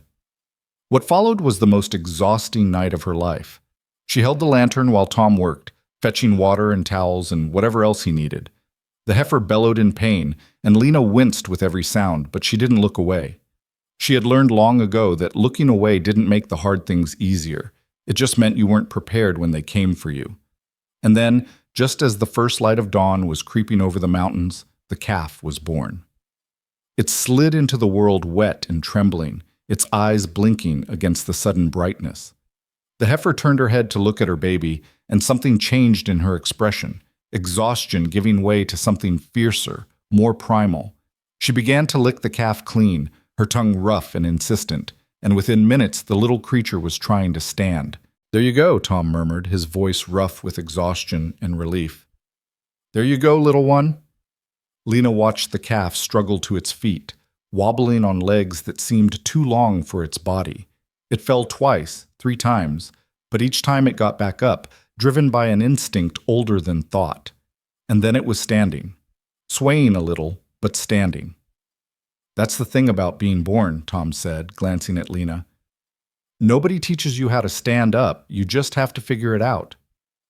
Lena thought about that for a long time afterward, about all the times she had fallen and gotten back up, about all the times she had wanted to stay down and hadn't. Maybe that was what surviving meant, not never falling, but always getting back up. Marcus found her in the barn later that morning, sitting on a hay bale and watching the calf nurse from its mother. The exhaustion hadn't quite caught up with her yet, but she could feel it coming, a heaviness in her bones that promised deep sleep when she finally gave in. "Tom told me you helped with the birth," Marcus said, settling onto the hay bale beside her. Lena nodded, not taking her eyes off the calf. It was intense. First time seeing something born? First time seeing something alive come out of something that looked like it might die. Marcus was quiet for a moment, considering her words. "That's what this work is," he said finally. "That's what ranching is. Watching things live and die and live again, being part of the cycle, not fighting against it." "Is that why you do it? Why you've spent your whole life here?" "Part of it." He leaned back, his eyes distant. "But mostly, I do it because this is home. Because the land knows me, and I know it. Because when I'm out there, riding the fence lines or bringing in the cattle, I feel like I'm part of something bigger than myself." Lena understood that feeling. She was beginning to feel it too. The sense that she belonged here, that the ranch was becoming part of her just as she was becoming part of it. It was still fragile, still uncertain, but it was growing stronger every day. "I want to learn everything," she said suddenly. "Not just riding and roping, everything. How to run this place, how to take care of it." Marcus looked at her, and something like pride flickered across his face. "Why?" "Because..." She hesitated, trying to find the right words. "Because I've spent my whole life being taken care of by people who didn't want me. I want to know how to take care of something myself. I want to know that if everything falls apart again, I can build something new." It was more than she had meant to say, more than she had known she was feeling until the words came out. But once they were spoken, she knew they were true. Marcus was quiet for a long moment. Then he nodded slowly. "All right," he said. "We'll start tomorrow. But I warn you, it's not easy. Running a ranch takes more than muscle. It takes patience and wisdom, and the ability to make hard decisions when everything in you wants to take the easy way out. I'm not afraid of hard. I know you're not." He smiled, and for the first time, Lena saw something in his eyes that looked like faith. "That's why I think you might just be good at this." The months that followed were the hardest of Lena's life, and the best. True to his word, Marcus taught her everything, not just the physical skills of ranching, but the deeper knowledge that came from decades of working the land. He taught her how to read the cattle market, how to negotiate with buyers, how to balance the books so that the ranch stayed profitable year after year. He taught her about breeding and bloodlines, about which animals to keep and which to sell, about the delicate calculus of running a business that depended on factors beyond anyone's control. "Weather can break you," he told her one evening as they sat on the porch watching storm clouds gather over the mountains. "One bad winter, one drought, one flood. That's all it takes. You have to plan for disaster even when things are going well, especially when things are going well. How do you plan for something you can't predict? You save. You diversify. You build relationships with people who can help you when you need it." He paused. "And you accept that sometimes, no matter what you do, things will go wrong anyway. That's not failure. That's just life." Lena absorbed every word, every lesson, every piece of wisdom Marcus was willing to share.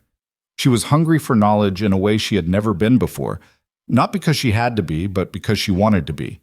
For the first time, she was learning things that felt like they mattered, things that could shape her future instead of just getting her through the present.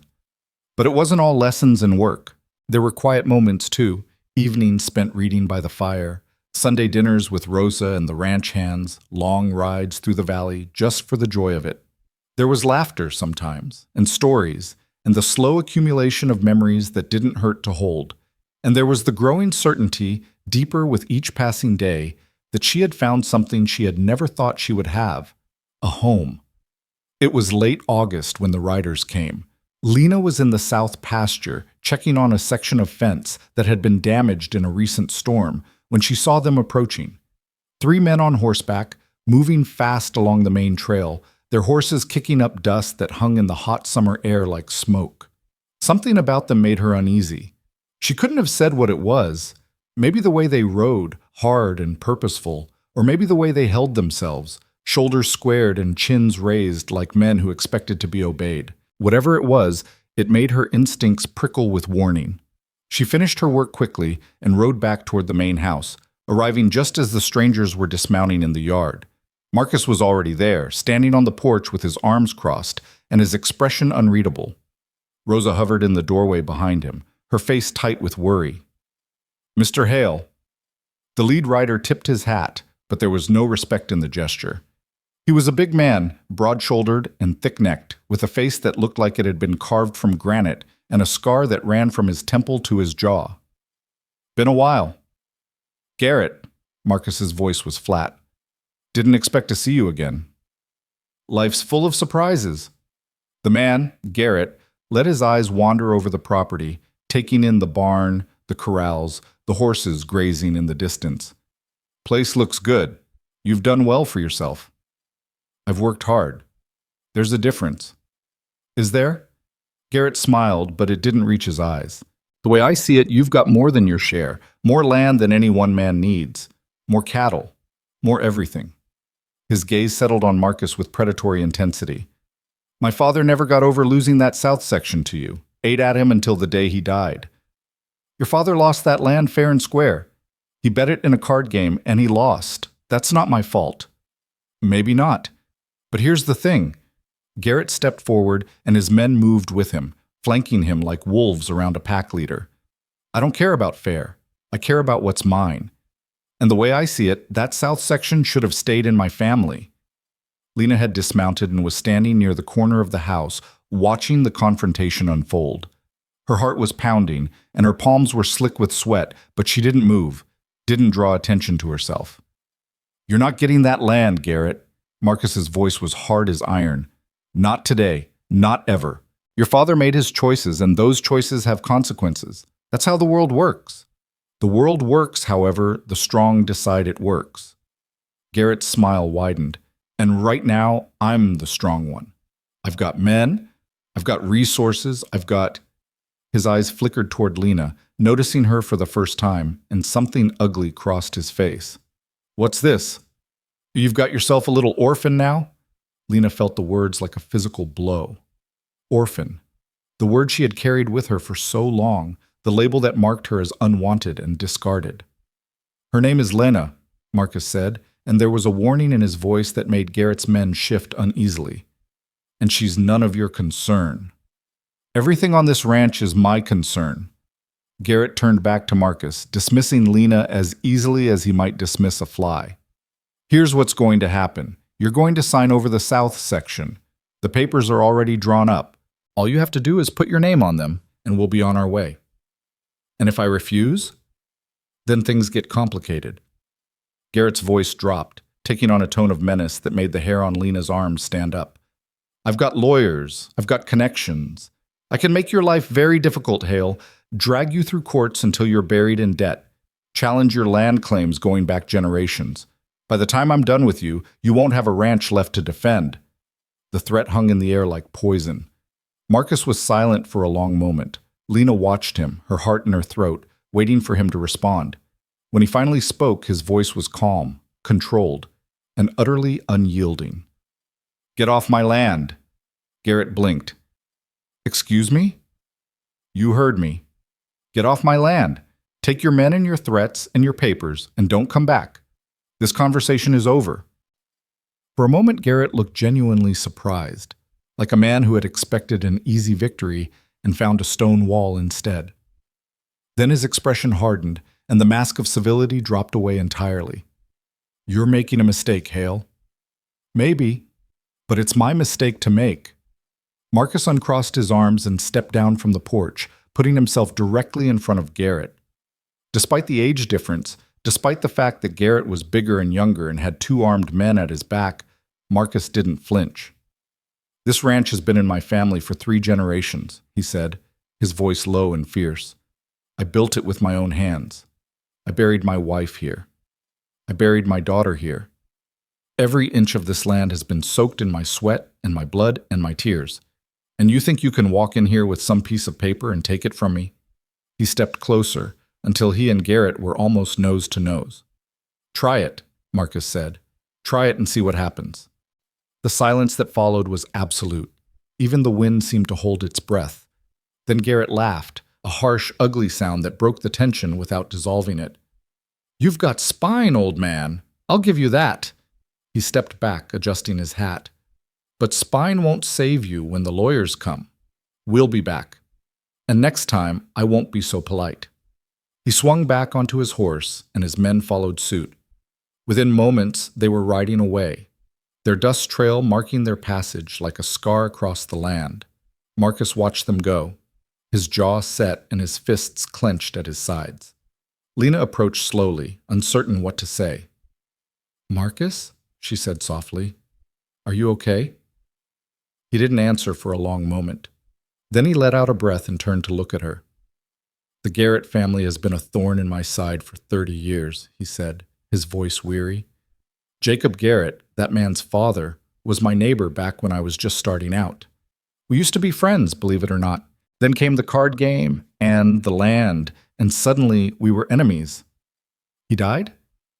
"5 years ago, bitter and broken and convinced that everything that went wrong in his life was my fault." Marcus shook his head. "Now his son is picking up where he left off, and he's more dangerous than his father ever was." "What are we going to do?" Marcus looked at her, really looked, taking in the fear in her eyes, and the determination underneath it. "We," he repeated. "You said we." Lena hadn't realized she'd said it until he pointed it out. But it was true. This wasn't just Marcus's fight anymore. It was hers too.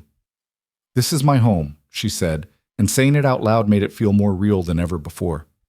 "I'm not going to let anyone take it away." Something shifted in Marcus's expression.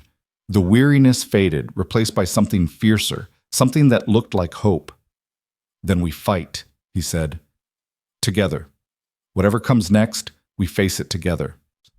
The weeks that followed were tense with waiting. Marcus hired a lawyer from Helena, a sharp-eyed woman named Sarah Pemberton who reviewed his land claims and declared them solid. "Garrett doesn't have a legal leg to stand on," she said. "His father lost that land fair and square. The documentation is clear." "Then why is he pushing so hard?" "Because he's betting you'll back down.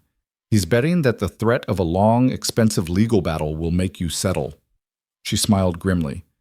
"He doesn't know you very well, does he?" Marcus laughed, but there was no humor in it. No, he doesn't." The lawyer's confidence was reassuring, but Lena couldn't shake the feeling that something more was coming. She had learned to trust her instincts over the years. They had kept her alive when everything else had failed, and her instincts were screaming that Garrett wasn't finished. She was right. The attack came on a moonless night in early September, when the darkness was so complete that Lena couldn't see her hand in front of her face. She woke to the sound of shouting and the smell of smoke. The barn was on fire. By the time she reached the yard, chaos had erupted. Ranch hands were running everywhere, hauling buckets of water from the well, trying to contain flames that had already consumed the south wall of the barn. The horses were screaming, a sound Lena had never heard before and never wanted to hear again. And Marcus was in the thick of it, directing the firefighting effort with a voice that cut through the pandemonium like a blade. "The horses!" he shouted. "Get the horses out! Everything else can be replaced!" Lena didn't hesitate. She ran toward the barn, ignoring the heat that scorched her skin and the smoke that seared her lungs. The main doors were still open, and she could see shapes moving inside, horses rearing and kicking in their stalls, too panicked to save themselves. She found Bella first. The mare was wild-eyed with terror, her coat already singed, her hooves striking sparks from the stone floor as she fought to escape. Lena grabbed her halter and held on, using every ounce of strength she had to drag the horse toward the doors. "Come on," she gasped. "Come on, Bella, please." The mare resisted for one terrible moment, then seemed to recognize Lena's voice and allowed herself to be led. They burst out of the barn together, and Lena handed Bella off to one of the ranch hands before turning back. There were more horses inside, more lives to save. She didn't know how many trips she made, didn't know how many horses she pulled from the flames. All she knew was the heat and the smoke and the desperate need to keep moving, to keep fighting, to not let the fire win. It was Tom who finally pulled her away. "Lena, Lena, stop!" He grabbed her arm and dragged her back from the burning building. "The roof's coming down. You can't go back in there." "But there are still—" "We got them out. We got them all out." His face was streaked with soot and sweat, but his eyes were clear. "You did good, kid. You did real good." The roof collapsed moments later, sending a pillar of flame and sparks shooting into the sky. Lena watched it fall, her heart pounding, her lungs aching, her eyes stinging from the smoke. They had saved the horses, they had saved the cattle, they had saved each other. But the barn was gone. Dawn revealed the full extent of the damage. The barn was nothing but charred timber and ash, still smoldering in the morning light. The south fence had burned too, and several acres of grassland were blackened and dead. The smell of smoke hung over everything, thick and acrid, impossible to escape. Marcus stood in the yard, surveying the destruction with a face like stone. "This was arson," he said. His voice was quiet, but there was steel beneath the surface. "Garrett did this." "We can't prove it," Tom said. "No witnesses. No evidence." "I don't need evidence. I know." Marcus turned to look at the ranch hands gathered around him, exhausted, soot-covered, shaken. "He thinks this will break us. He thinks we'll give up, sign over the land, walk away." He paused, letting the silence stretch. "He's wrong." A murmur of agreement rippled through the group. "We're going to rebuild," Marcus continued. "Every beam, every nail, every inch of what we lost. And when Garrett comes back, because he will come back, he's going to find us stronger than before." His eyes found Lena in the crowd. "All of us." Lena stepped forward. Her clothes were ruined, her hair was singed, and her throat was raw from the smoke she had inhaled. But her voice was steady when she spoke. "This is our home," she said. "No one takes it from us. No one." It was the first time she had spoken in front of the whole group, and she felt their eyes on her, curious, appraising, reassessing. She wasn't just Mr. Hale's orphan anymore. She was one of them. Someone who had run into a burning barn to save their horses. Someone who had stood her ground when everything was falling apart. Someone who belonged. Marcus nodded at her, and something passed between them, an understanding that didn't need words. Whatever came next, they would face it together. The rebuilding started the next day. Word spread quickly through the valley, and help arrived from neighboring ranches, men with tools and timber, and the unspoken understanding that today's disaster could be tomorrow's lesson. They came in wagons and on horseback, bringing supplies and labor and the kind of practical compassion that didn't need to be named. Lena worked alongside them, learning as she went. She learned how to raise a beam and set a nail, how to measure and cut and fit pieces together until they became something whole. She learned that building was harder than destroying, but also more satisfying, that there was something almost sacred about creating something with your own hands. And she learned that she wasn't alone. The community had embraced her in ways she hadn't expected. Neighbors who had never spoken to her before now greeted her by name. Ranch hands who had once kept their distance now saved her a seat at meals, included her in conversations, treated her like one of their own. It was strange and wonderful and terrifying all at once. She had spent so long being invisible, being nothing, being dead weight. Being seen, being valued, felt like standing on solid ground after years of quicksand. The new barn took 3 weeks to complete. It was smaller than the original, built with whatever materials they could gather on short notice, but it was strong and sound, and theirs. On the day they finished, Marcus gathered everyone together for a celebration. Rosa had prepared a feast, and someone had brought a fiddle, and before long the yard was full of music and laughter, and the kind of joy that comes from surviving something hard together. Lena sat on the porch, watching it all, still not quite able to believe she was part of it. Marcus came to sit beside her, 2 glasses of cider in his hands. He offered her one, and she took it. "You did well," he said. "During the fire, during the rebuilding. You've grown a lot since I found you on that trail." "I had good teachers." "Maybe." He smiled. "But the learning, that was all you. No one can teach you to be brave. You either are or you aren't. And you, Lena Stone, are one of the bravest people I know." The words settled into her chest like warmth. "I still have a lot to learn," she said. "We all do. That's what life is, learning and then learning some more." He paused, his eyes drifting to the new barn, the repaired fences, the land that stretched toward the mountains. "But I think you're ready for the next step." "What next step?" Marcus reached into his pocket and pulled out a folded piece of paper. He handed it to her, and she opened it with trembling fingers. It was a map of the ranch, hand-drawn and detailed, but there was something different about it, something that made her breath catch in her throat. In the corner, written in Marcus's careful handwriting, were 3 words: Lena's section, south. "That's the south pasture," Marcus said. "The land Garrett wants so badly. I'm giving it to you." Lena stared at him. "I don't understand." "It's simple. The land is yours. Legally, officially yours. I've already talked to Sarah. She's drawing up the papers." He met her eyes, and his expression was fierce. "Garrett thinks he can take what doesn't belong to him. He thinks he can bully and burn and threaten his way to what he wants. I want him to know that even if something happened to me, the land would still be protected, still be in the hands of someone who deserves it." "Marcus, I can't." "You can, and you will." His voice softened. "This isn't charity, Lena. This is recognition. Recognition of who you are and what you've become. You've earned this, every inch of it." Lena looked down at the map in her hands, her section, her land, something that was hers not because someone gave it to her out of pity, but because she had proven herself worthy of it. "What if Garrett comes back?" she asked. "What if he comes for this land specifically?" "Then you defend it." Marcus's voice was steady. "The same way you defended those horses in the fire. The same way you've defended yourself your whole life. You fight, and you win." She didn't know if she could do that. Didn't know if she was strong enough, brave enough, good enough to stand against a man like Garrett and everything he represented. But looking at the map, looking at her name written in Marcus's hand, she wanted to try.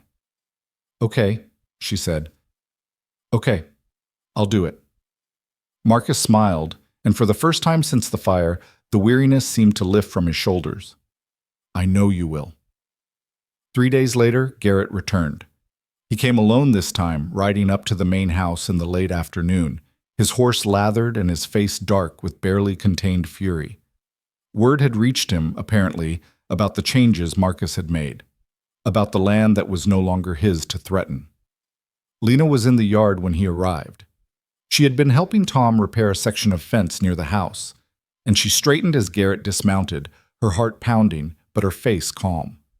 She had been preparing for this moment since Marcus had shown her the map, had been thinking about what she would say, how she would stand, who she would be. "Where's Hale?" Garrett demanded. "Mr. Hale is in town." Lena's voice was steady. "He won't be back until tomorrow." Garrett looked at her, really looked, for the first time. His eyes narrowed, taking in the way she stood, the set of her jaw, the absence of fear in her expression. "You're the orphan," he said, "the stray he picked up." "My name is Lena Stone, and I'm not a stray." "You're nothing." The word was a weapon, designed to wound. "You're nobody, a piece of trash someone threw away and another fool decided to keep." Once those words would have destroyed her. Once she would have crumbled under the weight of them, believing every syllable, because believing was easier than fighting.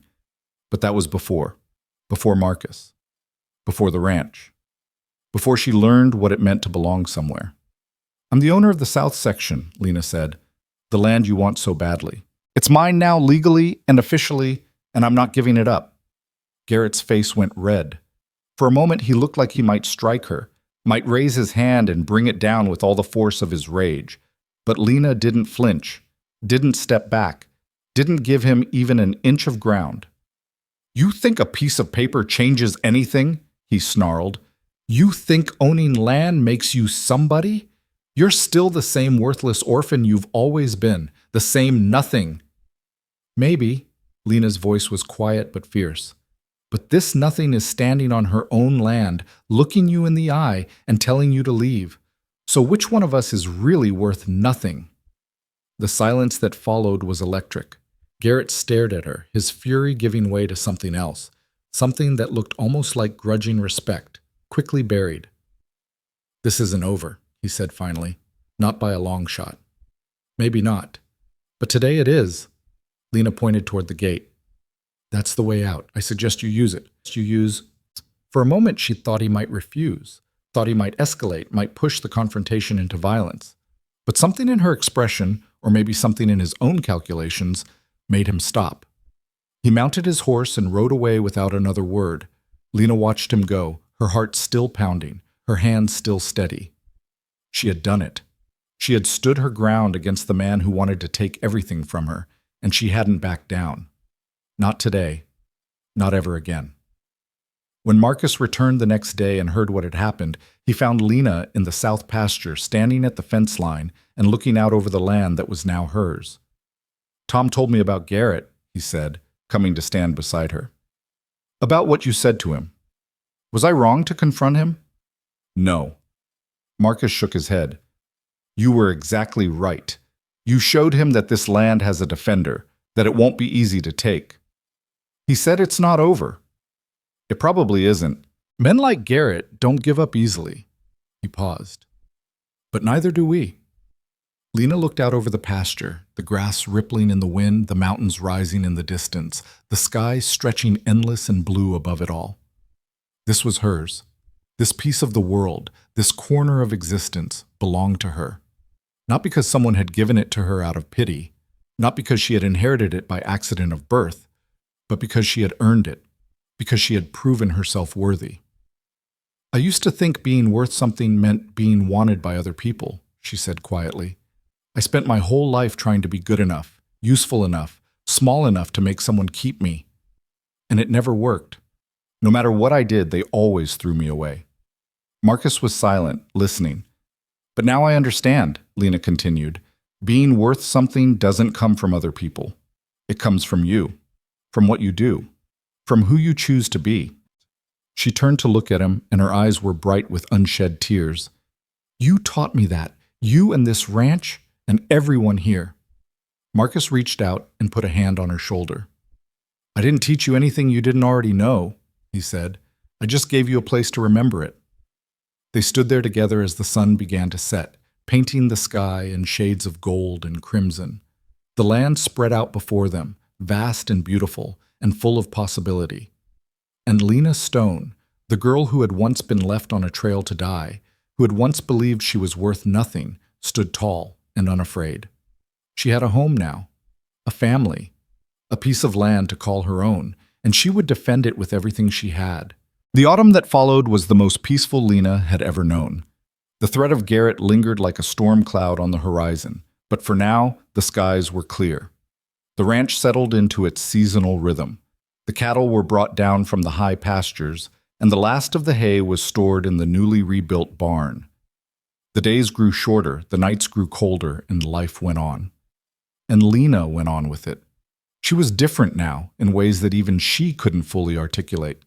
The girl who had arrived at the ranch 18 months ago, starving, terrified, convinced of her own worthlessness, had been replaced by someone stronger. Someone who walked with her head up and her shoulders back. Someone who looked people in the eye when she spoke and didn't apologize for taking up space. The south section was hers, and she treated it with the fierce protectiveness of someone who had finally found something worth defending. She rode the fence lines every morning, checking for damage, noting the health of the grass and the movement of the wildlife. She learned the contours of the land so thoroughly that she could have navigated it blindfolded, every hill, every hollow, every stream and stone. "You're out there more than the cattle are," Tom joked one evening as they sat around the fire in the bunkhouse. "Starting to think you're part of the landscape." "Maybe I am," Lena said, and she meant it. Marcus watched her transformation with something like wonder. He had hoped, when he brought her to the ranch, that she might heal, that the food and safety and stability might help her become something like the child she should have been. But he hadn't expected this. This fierce, capable young woman who was growing into the land as surely as the roots of the ancient oaks. "You've done well," he told her one afternoon as they rode together through the south pasture. "Better than I could have imagined. I had help. Everyone has help. What matters is what you do with it." He reined his horse to a stop, looking out over the golden grass. "When I found you on that trail, you were barely surviving. Now look at you. You're not just surviving anymore. You're thriving." Lena felt the warmth of his words settle into her chest. She had never been praised like this before. Never been told that she was doing well, that she was enough, that she had value. Every compliment still felt like a gift, rare and precious and not quite real. "I still have a lot to learn," she said. "Always. That never stops." Marcus smiled. "But you've learned the most important lesson already." "What's that?" "How to believe in yourself." He turned to look at her. "Everything else follows from that. The skills, the knowledge, the ability to lead. None of it matters if you don't believe you're capable. And you do. I can see it in the way you carry yourself." Lena looked down at her hands, calloused and strong from months of work. She remembered when those hands had been soft and weak, trembling with fear and hunger and the constant expectation of pain. She remembered when she had believed she was nothing. She didn't believe that anymore. Winter came early that year, bringing snow and ice and the kind of cold that seeped into your bones and stayed there.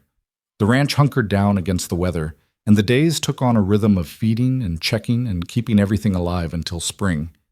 It was during one of those long winter nights that Marcus first spoke about the future. They were in the study, sitting by the fire while a blizzard raged outside. Rosa had gone to bed hours ago, and the house was quiet except for the pop of the logs and the howl of the wind. Lena was reading. She had discovered a love of books in the past year, devouring everything in Marcus's library. But she looked up when he cleared his throat. "There's something I want to talk to you about," he said. His voice was serious, and something in his expression made her set down her book. "What is it?" He was quiet for a moment, staring into the flames. "I'm not getting any younger," he said finally. "Another winter like this one, another summer of hard work. I don't know how many I have left." Lena felt a chill that had nothing to do with the weather outside. "Don't talk like that." "I'm not being morbid. I'm being practical." He turned to look at her. "This ranch is my life's work. Everything I've built, everything I've fought for. It's all here. And when I'm gone, it needs to pass to someone who will take care of it." "You have time," Lena said. "Years and years. You don't need to think about this now." "I think about it every day." His voice was gentle but firm. "That's what it means to be responsible for something. You plan, you prepare, you make sure that when you're gone, what you've built continues." He reached into the drawer of his desk and pulled out a stack of papers, thick and official-looking. He set them on the table between them. "I've talked to Sarah," he said. "These are the papers. Everything's in order." Lena looked at the stack, her heart pounding. "What papers?" "Adoption papers." Marcus's eyes met hers. "If you agree to it, if you want it, I'd like to make you my legal daughter, my heir, the one who inherits this ranch when I'm gone." The words hung in the air between them, heavy with meaning. Lena couldn't breathe, couldn't think, couldn't do anything but stare at the papers on the table and try to make sense of what she was hearing. Adoption, daughter, heir, words she had never thought would apply to her, words that belonged to other people, real people, wanted people, people who hadn't been thrown away like garbage on a forest trail. "I don't understand," she whispered. "Why me? You could leave the ranch to anyone, Tom or Rosa, or I don't want to leave it to anyone." Marcus's voice was fierce. "I want to leave it to you, because you're the one who deserves it, because you're the one who will protect it, because—" He paused, and when he spoke again, his voice was rough with emotion. "Because you're the daughter I never expected to have, the family I thought I'd lost forever." Lena felt tears burning in her eyes. She tried to blink them back, but they spilled over anyway, running down her cheeks in hot, silent streams. "I'm not asking for an answer tonight," Marcus continued. "This is a big decision. You should take time to think about it. Make sure it's what you want." "What I want?" The words came out broken, barely audible. "No one's ever asked me what I want. No one's ever cared." "I care." Marcus reached across the table and took her hand. "I care what you want. I care what you feel. I care about you, Lena. Not because of what you can do for this ranch, but because of who you are. And if you decide you don't want this, if you decide you want to leave, find your own path, build your own life somewhere else, I'll support that too. Whatever you choose, I'm on your side." Lena stared at their joined hands, his weathered and worn, hers still young, but marked by work and time. She thought about everything she had been through, all the people who had abandoned her, all the years she had spent believing she was worthless. And she thought about Marcus, about how he had stopped on that trail when no one else would have, about how he had given her space instead of demands, trust instead of conditions, about how he had believed in her even when she couldn't believe in herself. "Yes," she said. Marcus blinked. "What?" "Yes." Her voice was stronger now, certain. "I don't need time to think about it. I know what I want. I want to stay here. I want to be part of this family. I want—" She took a shaky breath. "I want to be your daughter." For a moment, Marcus didn't move. Then something broke open in his expression, something that had been held tight for years, decades maybe, since he buried his wife and his daughter beneath the old oak tree on the hill. "Come here," he said, his voice rough. And Lena went. He held her while she cried, really cried, not the silent tears she had trained herself to hide, but deep, racking sobs that shook her whole body. He held her and let her cry, and he didn't tell her to stop or be quiet or control herself. He just held her, the way a father holds a child, and let her feel everything she had been too afraid to feel for so long. When the tears finally stopped, Lena pulled back and looked at him. His eyes were wet too, though he hadn't made a sound. "Thank you," she said, "for everything, for saving me." "You saved yourself," Marcus said. "I just gave you a chance." The adoption was finalized in the spring, on a day so beautiful it seemed like the world itself was celebrating. Sarah Pemberton came to the ranch with the final papers, and there was a small ceremony in the study with Rosa and Tom and a few of the ranch hands as witnesses. Lena signed her name, Lena Stone Hale, and watched as Marcus signed his, and then it was done. She was his daughter, legally, officially, irrevocably his. Rosa cried. Tom cleared his throat and looked away, and Marcus pulled Lena into another embrace, holding her tight against his chest. "Welcome home," he whispered. "For real this time." They celebrated that night with a feast that Rosa had been planning for weeks. There was roasted beef and fresh bread and vegetables from the greenhouse, and someone had managed to procure a cake from the bakery in town, chocolate, with white frosting and Lena's new name written across the top in careful script. The ranch hands raised glasses of whiskey and cider, toasting to Lena, to Marcus, to the future of the ranch. There was music and laughter and the kind of joy that comes from being surrounded by people who care about you. Lena sat in the middle of it all, still not quite able to believe it was real. She had a family now, a father, a home that was legally, permanently hers. She had everything she had ever wanted, everything she had ever dreamed of, everything she had once believed was impossible. And it terrified her, because she knew better than anyone that good things didn't last, that happiness was temporary, that the moment you started to believe you were safe, the world would find a way to prove you wrong. She tried to push the fear away, tried to focus on the celebration around her, but it lingered in the back of her mind, a shadow that wouldn't quite disappear. What if this was all a dream? What if she woke up tomorrow and found herself back on that forest trail, alone and abandoned and forgotten?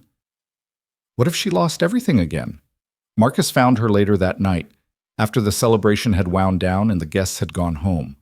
She was sitting on the porch, wrapped in a blanket, staring up at the stars. "Can't sleep?" he asked, settling into the chair beside her.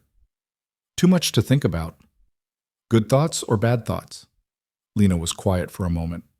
"Both," she admitted. "I keep waiting for something to go wrong, for all of this to disappear." "Ah," Marcus nodded slowly. "I know that feeling." "You do?" "Of course. When Catherine and I first started building this place, I spent years convinced that it would all fall apart, that we'd lose the land, lose the cattle, lose each other. I'd wake up in the middle of the night, heart pounding, certain that disaster was just around the corner. What changed? Nothing changed. He smiled.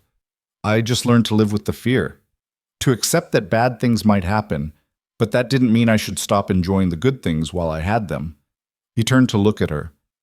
The fear never goes away completely, Lena, not when you've lost as much as we have, but it gets smaller, and the joy gets bigger. Eventually, the joy wins. How long does that take? Different for everyone, but I can tell you this, it's already started for you. I've seen it. The way you smile now, the way you laugh, the way you look at this land like it's part of your soul. He paused. You're healing, Lena, even if it doesn't feel like it yet. She wanted to believe him. She wanted to believe that the fear would fade, that the joy would grow, that she would eventually stop waiting for the other shoe to drop.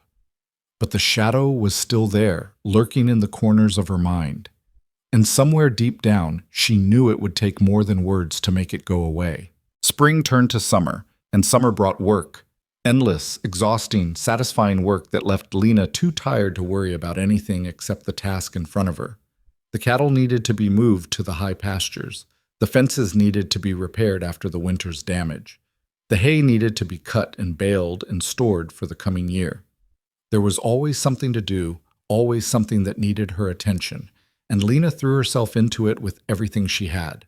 She was riding the fence line of the south section one afternoon, checking for breaks, when she heard it, a sound that didn't belong.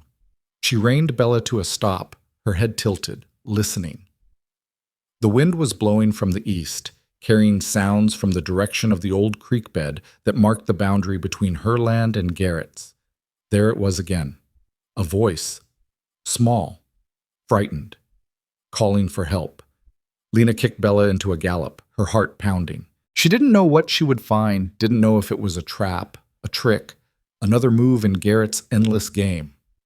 But she couldn't ignore it, couldn't ride away from someone who needed help, not when she knew what it felt like to need help and have no one come. She found the child in a ravine near the creek, a girl, maybe 7 or 8 years old, with tangled dark hair and a dress so dirty it was impossible to tell what color it had once been.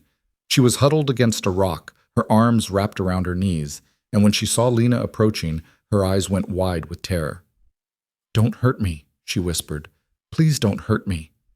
The words hit Lena like a physical blow. She knew that tone, that posture, that desperate, hopeless fear. She had been that girl once, on another trail, in another life. "I'm not going to hurt you." Lena dismounted slowly, keeping her movements gentle and non-threatening. "My name is Lena. I live on the ranch up the hill. What's your name?" The girl didn't answer.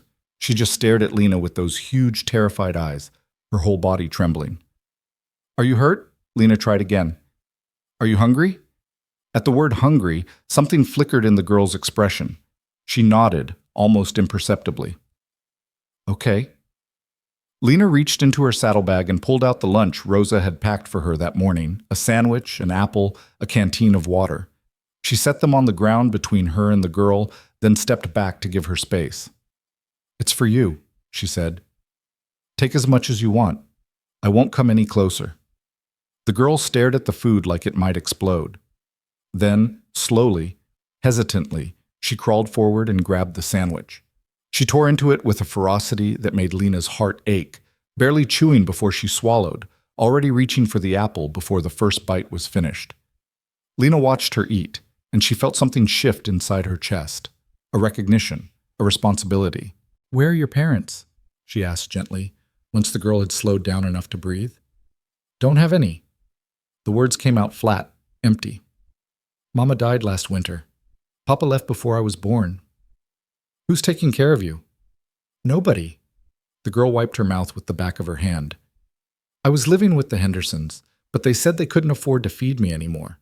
They put me on a wagon and told me to go find work somewhere else."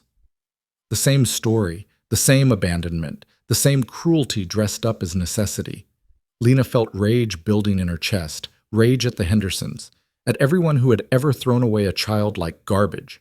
at a world that could be so casually brutal to the most vulnerable people in it, but she forced the rage down. It wouldn't help right now. What would help was action. "What's your name?" she asked again. This time the girl answered. "Molly." "Molly," Lena smiled, trying to make her voice as warm and safe as possible. "I want you to come with me, back to my ranch. You can have a real meal, a bath, a bed to sleep in. Nobody's going to hurt you there. Nobody's going to send you away." Molly stared at her, distrust written across every inch of her face. "Why would you help me? You don't know me." "I know enough." Lena thought about Marcus, about how he had stopped on that trail when no one else would have, about how he had offered her food without asking for anything in return. "I know what it's like to be alone and scared and convinced that no one in the world cares whether you live or die. And I know that sometimes all it takes to change everything is one person who stops." She held out her hand. "Let me be that person for you," she said, "the way someone was that person for me." Molly looked at her hand, looked at her face, looked at the horse waiting patiently behind her, and then, slowly, she reached out and took it. Marcus met them in the yard when they arrived. He had been working in the barn, but he came out when he heard the hoofbeats, wiping his hands on a rag. His eyes widened when he saw Molly sitting in front of Lena on the horse, small and dirty and clearly terrified. "Who do we have here?" he asked, his voice carefully gentle. "This is Molly." Lena dismounted and helped the girl down after her. "I found her in the ravine by the south boundary. She's been abandoned, same as I was." Something passed across Marcus's face. A shadow of old pain, old memories. He looked at Molly, really looked, and Lena knew he was seeing the same thing she had seen. Himself, all those years ago, facing a choice about whether to help a stranger or ride on by. "Welcome to the ranch, Molly," he said. "Let's get you inside and get some food in you." Molly looked at Lena, uncertain.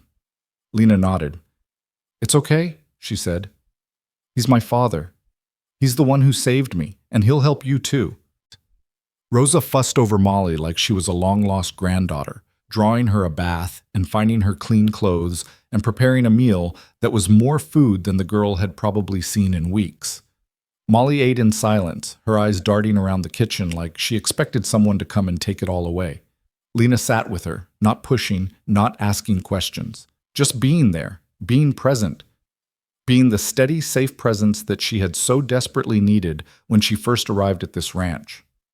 After the meal, Rosa took Molly upstairs to one of the spare bedrooms, and Lena found herself alone with Marcus in the kitchen. "She's in bad shape," Marcus said quietly. "Worse than you were, maybe. She's been through a lot. So have you." He looked at her. "Are you sure about this, Lena? Taking on a child is a big responsibility. It changes everything." "I know." Lena thought about the girl upstairs, small and broken and so desperately in need of someone to care. "But I didn't have a choice, Marcus. I saw her there, and I knew. I knew I had to help her, because you helped me, because that's what this ranch is supposed to be." "What do you mean?" "A place where people who've been thrown away can find a home." She met his eyes. "That's what it was for me. That's what it can be for her. And maybe for others too. I don't know yet. But I know that I can't ride past someone in need. Not after everything. Not anymore." Marcus was quiet for a long moment. Then he nodded slowly. "You're right," he said. "This ranch has always been about more than cattle and land. It's about family. And family isn't just blood, it's choice. It's showing up for each other day after day, no matter what." He reached out and squeezed her shoulder. "You're becoming exactly who I hoped you'd be," he said. "Someone who sees people who are hurting and stops. Someone who offers help without expecting anything in return. Someone who—" His voice cracked. "Someone who makes me proud to call her my daughter." Lena felt tears prick her eyes again. She had cried more in the past 2 years than in the entire decade before, but these tears were different. These tears were born of joy, not grief, of love, not loss. "Thank you," she whispered. "Don't thank me." Marcus smiled. "Thank yourself. You're the one who chose to stop. You're the one who chose to care." The days that followed were challenging. Molly didn't trust easily. She flinched at loud noises and cowered away from sudden movements. She hoarded food in her room, hiding bread and cheese under her pillow like treasures that might be taken away at any moment. She barely spoke, and when she did, her voice was small and hesitant, as if she expected to be punished for making a sound. Lena recognized all of it, every fear, every defense mechanism, every survival strategy. She had done the same things when she first arrived at the ranch. The same hiding, the same hoarding, the same desperate attempts to make herself small and invisible. So she gave Molly the same thing Marcus had given her: space. "You don't have to talk if you don't want to," she told the girl one morning, as they sat together on the porch watching the sunrise. "You don't have to do anything you're not ready for. You can just be. Be here. Be safe. Be whatever you need to be." Molly didn't respond, but something in her expression softened, just a little. The breakthrough came a week later. Lena was in the barn grooming Bella when Molly appeared in the doorway. She stood there for a long moment, watching Lena work, before finally speaking. "Can I help?" It was the first time she had offered anything, the first time she had reached out instead of pulling back. Lena felt her heart swell with something that felt like hope. "Of course." She handed Molly a brush. "Here, you can work on her mane. She likes it when you start at the top and work your way down." They groomed the horse together in silence, the rhythm of the work creating a kind of peace that words couldn't have achieved. And when they were finished, Molly looked up at Lena with something new in her eyes. "Thank you," she said quietly, "for finding me, for stopping." Lena knelt down so she was at eye level with the girl. "I didn't stop because I had to," she said. "I stopped because I wanted to, because you matter, because everyone matters, even when the world makes you feel like you don't." Molly's lip trembled. "The Hendersons said I was a burden, said I was just another mouth to feed." "The Hendersons were wrong." Lena's voice was fierce. "Dead wrong. You're not a burden. You're a person, a smart, brave person who survived something terrible and came out the other side. And anyone who can't see that doesn't deserve to have you in their life." A tear slid down Molly's cheek, then another. And then she was crying, the way Lena had cried on her first night at the ranch, deep, shuddering sobs that shook her whole body. Lena held her, just held her, the way Marcus had held Lena, and let her cry until the tears ran out. When it was over, Molly pulled back and wiped her face with her sleeve. "I'm sorry," she whispered. "Don't be." Lena smiled. "Tears are just feelings that need to come out. There's nothing to apologize for." "Is it true?" Molly asked. "What you said about me mattering. It's the truest thing I know." Something shifted in the girl's expression then, a light that hadn't been there before, small but steady. The beginning of belief. "Okay," Molly said. "Okay." It wasn't acceptance, not yet. It was something smaller, something more fragile, but it was a start. And starts, Lena knew, were everything. Summer stretched on, hot and golden and full of life. Molly began to emerge from her shell, slowly but surely. She started helping with the horses, then with the cattle, then with whatever work needed doing around the ranch. She was quick to learn and eager to please, though she still flinched sometimes when people moved too fast or spoke too loud. Rosa took her under her wing, teaching her to cook and sew and do all the things that would help her survive in a world that wasn't always kind. Tom and the ranch hands treated her with the same gruff affection they showed Lena, including her in their conversations and their jokes and their evening gatherings around the fire. And Marcus watched it all with the quiet satisfaction of a man who had seen his legacy take root. "You've given her something precious," he told Lena one evening as they sat on the porch watching Molly chase fireflies in the yard. "The same thing I gave you. A chance. I learned from the best." "No." He shook his head. "You learned from yourself. I just showed you what was possible. You're the one who made it real." Lena watched Molly catch a firefly in her cupped hands, her face illuminated by the soft green glow. The girl was laughing, actually laughing, a sound Lena had never heard from her before. "She's going to be okay," Lena said. "Yes." Marcus nodded. "She is. And so are you." The words settled into Lena's heart like seeds taking root. She was going to be okay. After everything, after the abandonment and the fear and the years of believing she was nothing, she was finally, truly going to be okay. Because she had found something worth living for. Not just survival, but purpose. Not just existing, but belonging. She had a family now, a father, a home, and soon, maybe, a sister. She had everything she had ever wanted, and she was determined to protect it, no matter what came next.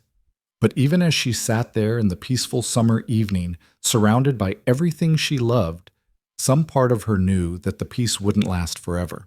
That Garrett was still out there, still nursing his grudges, still looking for a way to take what he believed was his. The fight wasn't over. It might never be truly over. But for now, for this moment, there was peace. There was joy. There was the sound of a child laughing and the warmth of family and the promise of a future that was still being written. And that was enough. It had to be enough. Because Lena Stone Hale had learned something that all the abandonment and all the cruelty and all the years of suffering had never managed to teach her. That happiness wasn't something you waited for. It was something you built. One day at a time, one choice at a time, one act of love at a time. And she was building it now, here, on this ranch that had become her home, with the people who had become her family, in the place where she finally, truly belonged. The winter that followed was the harshest anyone could remember. Snow came early and stayed late, piling up against the fences until the posts disappeared entirely, transforming the valley into a white expanse that seemed to swallow the world whole. The temperatures dropped so low that water froze in the buckets before you could carry them from the well to the barn, and the wind howled through the mountains like something alive and hungry. But inside the ranch house, there was warmth. Lena woke each morning to the smell of Rose's cooking and the sound of Molly's footsteps padding down the hallway. She spent her days working alongside the ranch hands, keeping the cattle fed and the horses sheltered, and the fences from collapsing under the weight of the snow.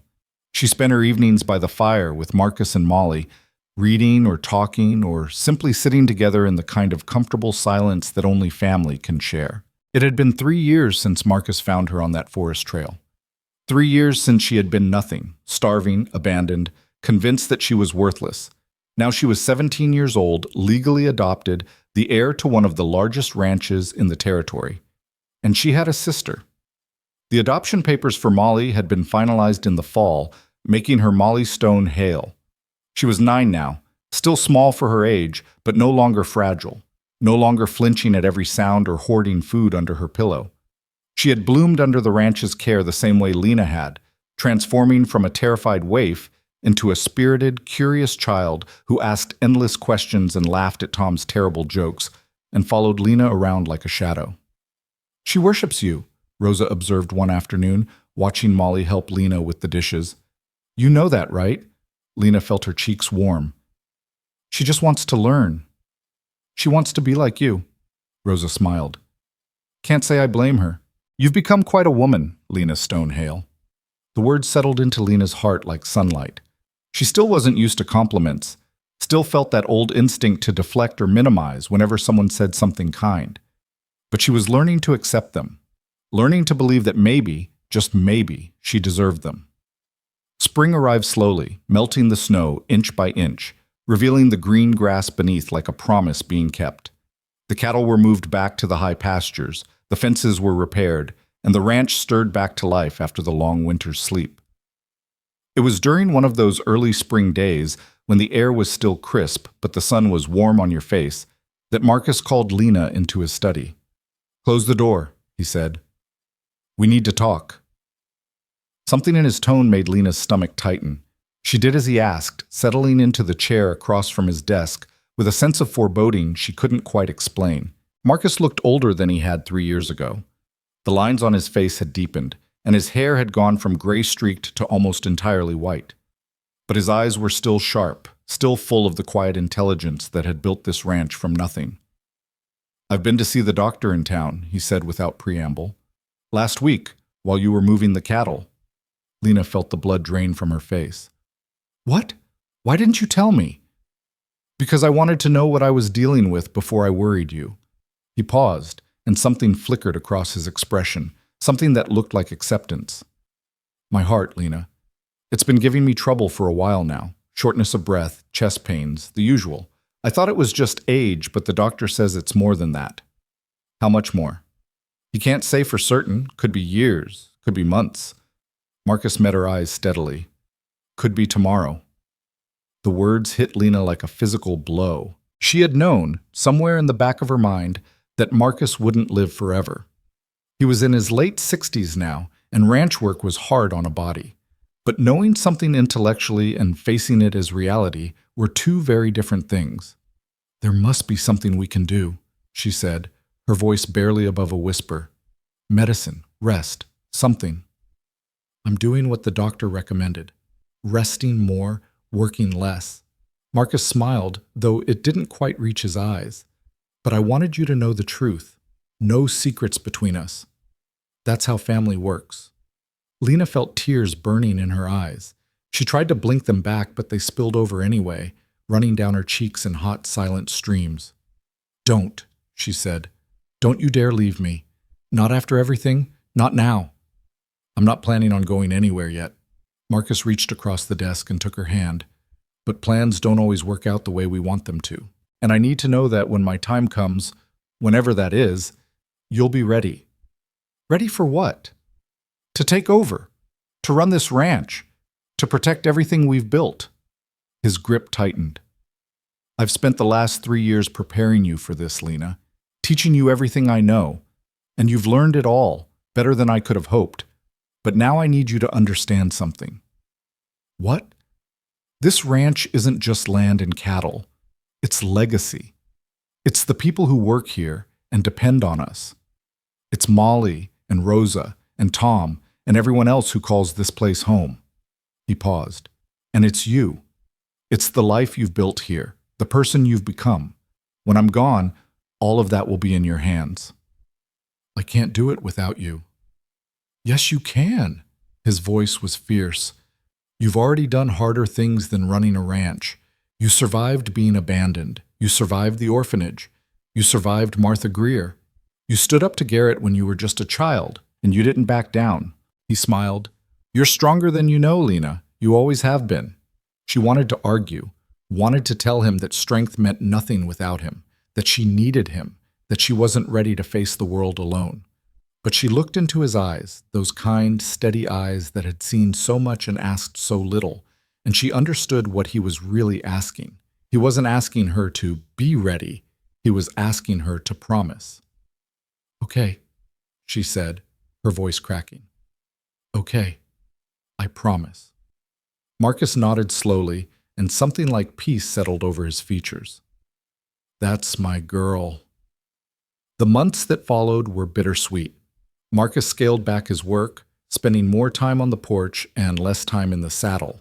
But he didn't retreat from life entirely. He was there for meals, for conversations, for the quiet moments that made up the fabric of family. He watched Molly grow and laughed at Tom's jokes and sat with Rosa in the kitchen while she cooked, telling stories about the old days when the ranch was young. And he watched Lena take on more and more responsibility, stepping into the role he had been preparing her for all along. She handled the spring cattle drive with calm authority, directing the ranch hands and managing the logistics with a competence that surprised everyone except Marcus. She negotiated with buyers and balanced the books and made the hard decisions that came with running a business. She was the one the hands came to with questions, the one the neighbors sought out for advice. She was becoming what Marcus had always known she could be, a leader. You're doing well, he told her one evening as they sat together watching the sun set over the mountains. Better than I did at your age. You built all this from nothing. I'm just maintaining what you created. Maintaining is harder than building. Building is all fire and ambition. Maintaining takes patience, wisdom, consistency. He turned to look at her. You have all of those things. And more. Lena didn't know what to say. So she just sat there, watching the colors shift across the sky, and tried to memorize every detail of the moment. The warmth of the air, the smell of grass and horses, the sound of Marcus breathing beside her. She knew these moments were numbered, and she wanted to hold on to each one for as long as she could. Summer came, hot and golden and full of life. Molly turned 10, and they threw her a party with cake and presents, and all the ranch hands singing "Happy Birthday," in voices that were more enthusiastic than musical. She blew out her candles and made a wish, and when Lena asked what she had wished for, she just smiled and said it was a secret. Wishes only come true if you keep them to yourself, she explained, with the solemn certainty of a child who had learned to believe in magic again. Garrett had been quiet for nearly 2 years now. No threats, no visits, no lawyers appearing with paperwork. Some said he had given up, moved on to easier targets. Others said he was biding his time, waiting for Marcus to die so he could make his move on the widow's ranch. Except there would be no widow. There would be Lena. And Lena was not someone who could be pushed around. She proved that in August when Garrett finally made his appearance. He came with a different approach this time. Not threats or intimidation, but an offer. A generous one, on paper. He wanted to buy the south section, the land that Lena had been given, the land his father had lost all those years ago. He was willing to pay above market value, he said. It was a fair deal. Everyone would benefit. Lena received him in the study, sitting behind Marcus's desk like she belonged there. Because she did. "Mr. Garrett," she said, her voice cool and professional, "thank you for coming all this way. I'm afraid you've wasted your time. You haven't even heard my offer." "I don't need to hear it. The south section isn't for sale. Not to you, not to anyone." Garrett's expression flickered. Annoyance, maybe, or grudging respect. "You're making a mistake. That land isn't worth dying over." "Who said anything about dying?" Lena stood, placing her hands flat on the desk. "This land has been in the Hale family for 3 generations. It's mine now, legally and rightfully, and I intend to keep it that way." "Things change. People change." Garrett's voice hardened. "The old man won't be around forever." "No, he won't." Lena felt her jaw tighten. "But I will. And so will my sister, and so will our children and their children after them. This ranch will still be standing long after you and I are both dust in the ground, and the Garrett family will never own a single acre of it." She came around the desk and walked to the door, pulling it open. "Now, if you'll excuse me, I have work to do. Tom will see you out." Garrett stared at her for a long moment. Something shifted in his expression, not anger exactly, but something more complicated. Recognition, maybe. Acknowledgement of an opponent who is not going to back down. "You've got spine," he said finally. "I'll give you that. I've got more than spine. I've got family, I've got home, and I've got everything worth fighting for." She met his eyes without flinching. "What do you have, Mr. Garrett? Besides old grudges and land you can't possess?" He didn't answer. He just turned and walked out, his boots echoing on the wooden floor. Lena watched him go, her heart pounding but her hands steady. When she turned around, Marcus was standing in the doorway of the kitchen. He had heard everything. "Well done," he said quietly. "I learned from the best." Fall arrived with a blaze of color that took Lena's breath away. The mountains erupted into flames of red and gold, and the air turned crisp and clear, and the world felt like it was holding its breath before the long winter's sleep. Marcus grew weaker as the days shortened. He spent more time in bed, more time resting, more time just sitting and watching the land he loved transform around him. But he wasn't sad. He wasn't bitter. He was peaceful. "I've had a good life," he told Lena one evening as she sat beside his bed holding his hand. "Better than I deserved, probably. Catherine, this ranch, the family I built here." He squeezed her fingers. "You. Don't talk like you're saying goodbye." "I'm not saying goodbye. I'm saying thank you." He smiled, and his eyes, those kind, steady eyes, were bright with something that might have been tears. "Thank you for coming into my life, Lena Stonehale. Thank you for letting me be your father. Thank you for giving me a reason to keep going after I thought I had lost everything." Lena couldn't speak. Her throat was too tight, her eyes too blurred. "You saved me," Marcus continued. "I know you think I saved you, that I rescued you from that trail and gave you a home. But the truth is, you saved me just as much. You gave me purpose again, family again, hope again." "Papa."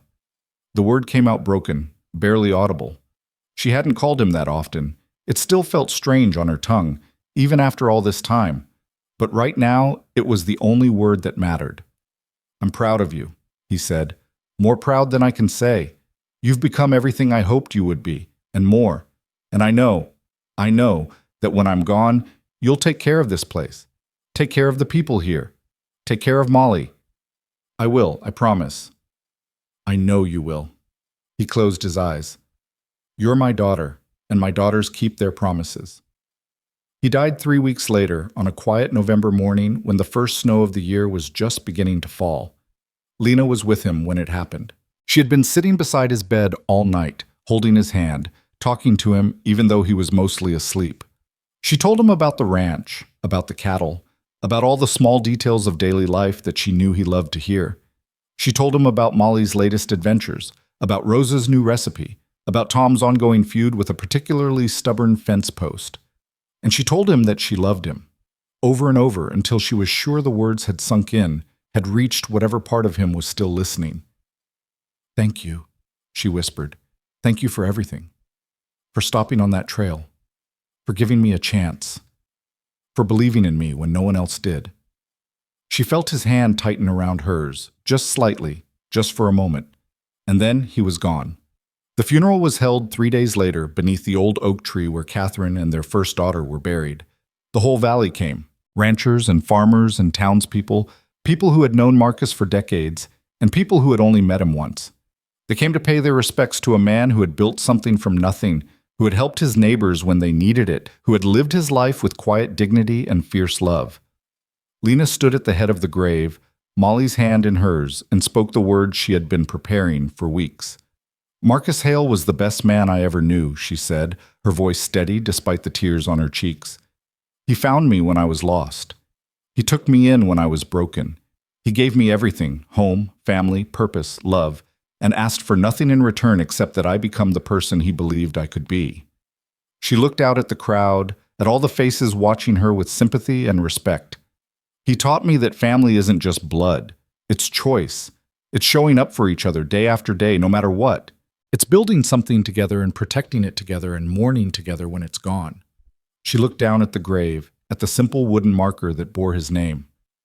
I will miss him every day for the rest of my life, but I will also carry him with me, in everything I do, everything I build, everything I become, because that's what he would have wanted, not tears, not mourning, but continuation, legacy, life. She squeezed Molly's hand. This ranch will go on. This family will go on. And Marcus Hale's memory will live in every acre, every fence post, every horse that runs through these pastures, because that's what he built. Not just land, not just cattle, but something that would last, something that would matter. She took a deep breath. Rest now, Papa. You've earned it. The days after the funeral were the hardest. Lena threw herself into work, trying to fill the empty hours with activity, trying to outrun the grief that threatened to swallow her whole. She rode the fence lines and managed the cattle and handled all the business of running a ranch. And she told herself that she was fine, that she was coping, that she was strong enough to carry on. But at night, when the house was quiet and Molly was asleep, she would sit in Marcus's study and cry until she had no tears left. Rosa found her there one evening, curled up in Marcus's chair with her face buried in her hands. "Oh, child," Rosa said, her voice soft with compassion. She came and knelt beside the chair, putting a weathered hand on Lena's arm. "You don't have to be strong all the time, you know. Even the strongest trees bend in the wind." "I miss him," Lena whispered. "I miss him so much." "Of course you do. He was your father. He loved you, and you loved him." Rosa paused. "But he's not really gone, Lena. He's in this house, in this land, in every single thing he taught you. You carry him with you everywhere you go. It's not the same. No, it's not." Rosa smiled sadly. "But it's something, and sometimes something is enough." She helped Lena up, guided her to bed, tucked her in like she was a child again. "Sleep now," she said. "Tomorrow is a new day, and new days bring new strength." Lena slept. And in her dreams, Marcus was there. Not dying, not sick, but young and strong and full of life. He was riding beside her through the valley, pointing out the mountains and the streams and the endless sweep of land that was their home. "You're going to be okay," he told her. "You're going to be more than okay. You're going to be everything." She woke with tears on her face and peace in her heart. Winter passed. Spring came. And slowly, gradually, life resumed its rhythm. Lena ran the ranch with the same quiet competence Marcus had shown, and the hands followed her without question. She made decisions that would have terrified her 3 years ago: which cattle to sell, which to keep, when to expand, and when to consolidate. She made mistakes sometimes, but she learned from them, just like Marcus had taught her. Molly grew taller, smarter, more confident with each passing month. She was learning to ride now, really ride, and she spent hours in the saddle exploring the land that would one day be hers to protect. "Tell me about when Papa found you," she asked one evening as they sat together on the porch watching the sunset. It was a story she had heard 100 times, but she never tired of it. So Lena told her about the forest trail, about the crumbs in her hand, about the man who had stopped when no one else would have, who had offered food and water and choice. "And then what happened?" Molly asked, even though she knew. "And then I came here," Lena said, "and everything changed. Because he chose you. Because we chose each other." Lena put her arm around her sister. "That's how family works. It's not about blood or obligation. It's about choosing to love someone every single day, no matter what." Molly was quiet for a moment, thinking. "You chose me too," she said finally. "Yes." Lena felt her heart swell. "I did.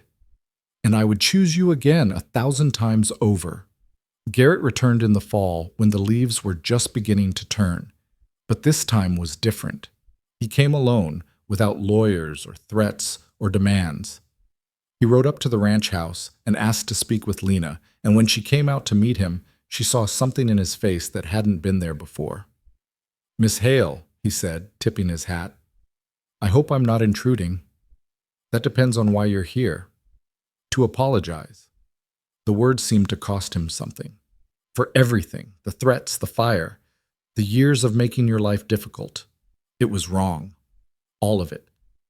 Lena stared at him, not sure what to say. "My father spent his whole life consumed by grudges," Garrett continued. "He died bitter and angry, convinced that the world owed him something it refused to pay. And He shook his head. "I was becoming him. I could see it happening, and I couldn't stop it. The anger, the obsession, the need to possess things that were never mine to begin with." "What changed?" "My daughter was born." Something softened in his expression. "6 months ago. And when I held her for the first time, I realized I don't want her to inherit what my father gave me. Hate, resentment, a legacy of destruction." He met Lena's eyes.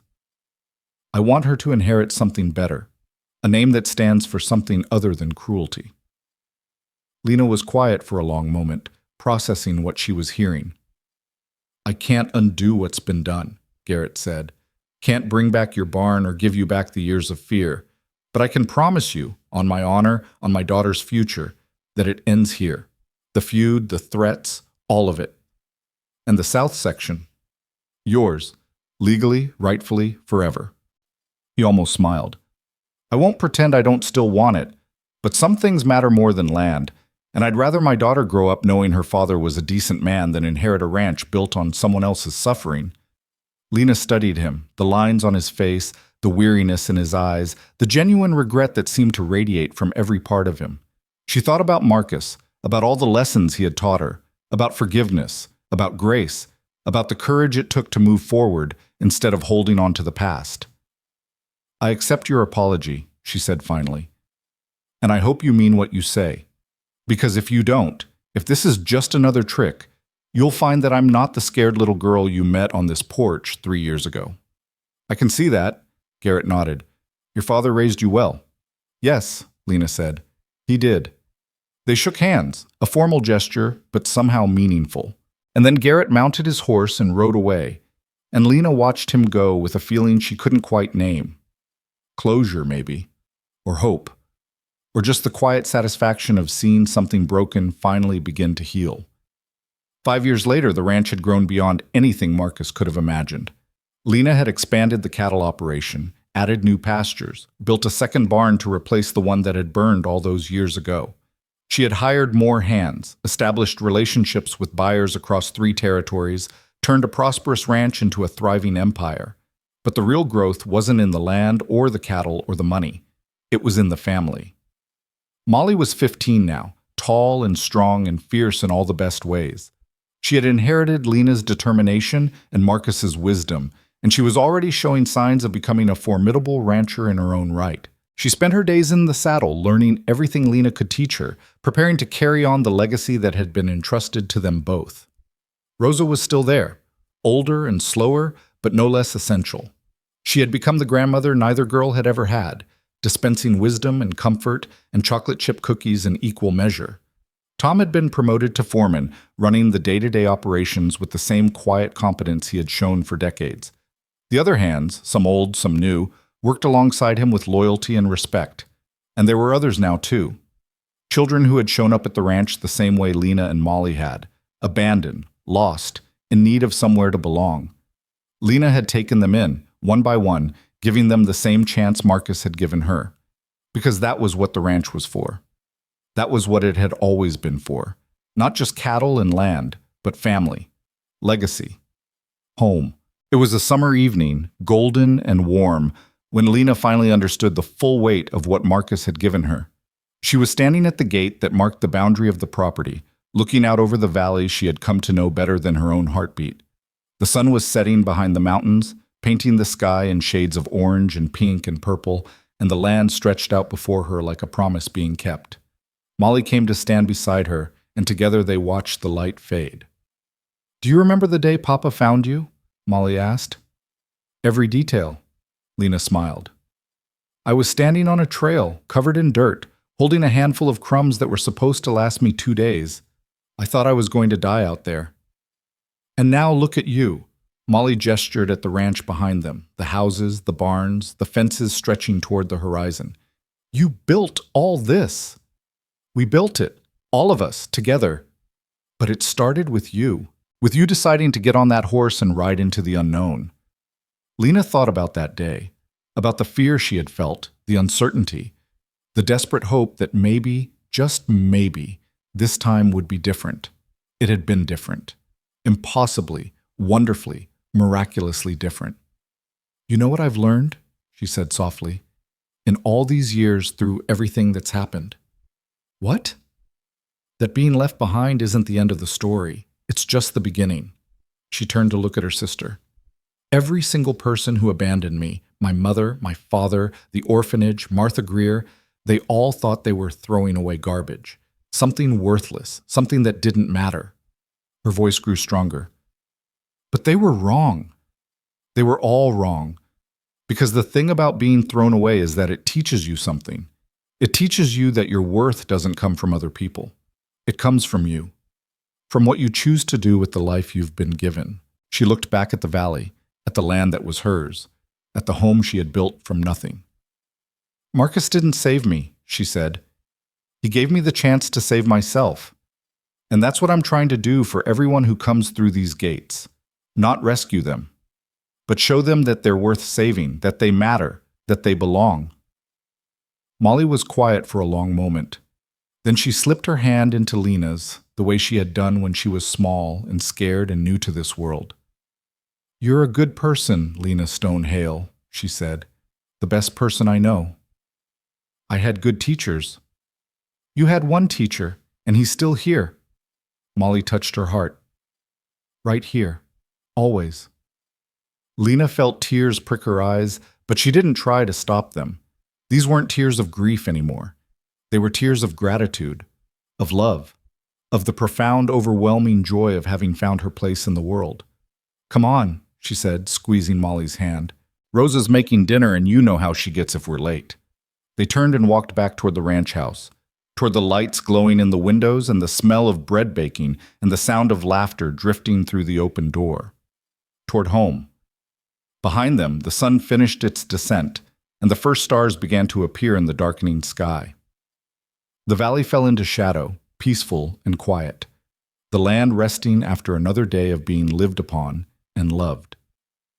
And at the gate, standing where Lena had stood just moments before, a figure appeared. It was a boy, maybe 12 years old, thin and dirty and alone. He was looking at the ranch house with an expression that Lena would have recognized instantly. Hope and fear and desperate, terrible longing. The same expression she had worn all those years ago on a trail in the middle of nowhere. Molly saw him first. She stopped, her hand still in Lena's, and turned to look. "Lena," she said quietly. "Look." Lena looked. Lena, and something in her chest tightened, not with fear or worry, but with recognition, with purpose. "Stay here," she told Molly. "I'll be right back." She walked toward the gate, toward the boy who stood there watching her approach with wary eyes. She moved slowly, the way you move around a frightened animal, giving him time to run if he needed to. But he didn't run. He just stood there, trembling, waiting. "Hi there," Lena said, when she was close enough to speak without raising her voice. "My name is Lena. I live here." The boy didn't respond. "Are you hungry?" she asked. "We have food, warm beds, people who care." Still nothing. But something flickered in his eyes, a spark of something that might have been hope. "You can come with me if you want," Lena continued, "or you can stay out here. It's your choice." She held out her hand. "But I want you to know something. Whatever happened to you, wherever you came from, it doesn't define you. It doesn't determine your worth. You matter. You belong. And there's a place for you here, if you want it." The boy stared at her hand, stared at her face, stared at the ranch house behind her with its warm lights and welcoming windows, and then slowly, hesitantly, he reached out and took it. Lena smiled, a real smile, one that reached her eyes and stayed there. "Welcome home," she said, and together they walked toward the light. The ranch grew quieter as the night deepened, but it was never truly silent. There were always sounds, the lowing of cattle in the distance, the whisper of wind through the grass, the creak of old wood settling into its bones. And there were always people, coming and going, staying and leaving, finding themselves and finding each other. That was what Marcus had built. Not just a ranch, not just a business, but a refuge, a haven, a place where people who had been thrown away could discover that they were worth keeping.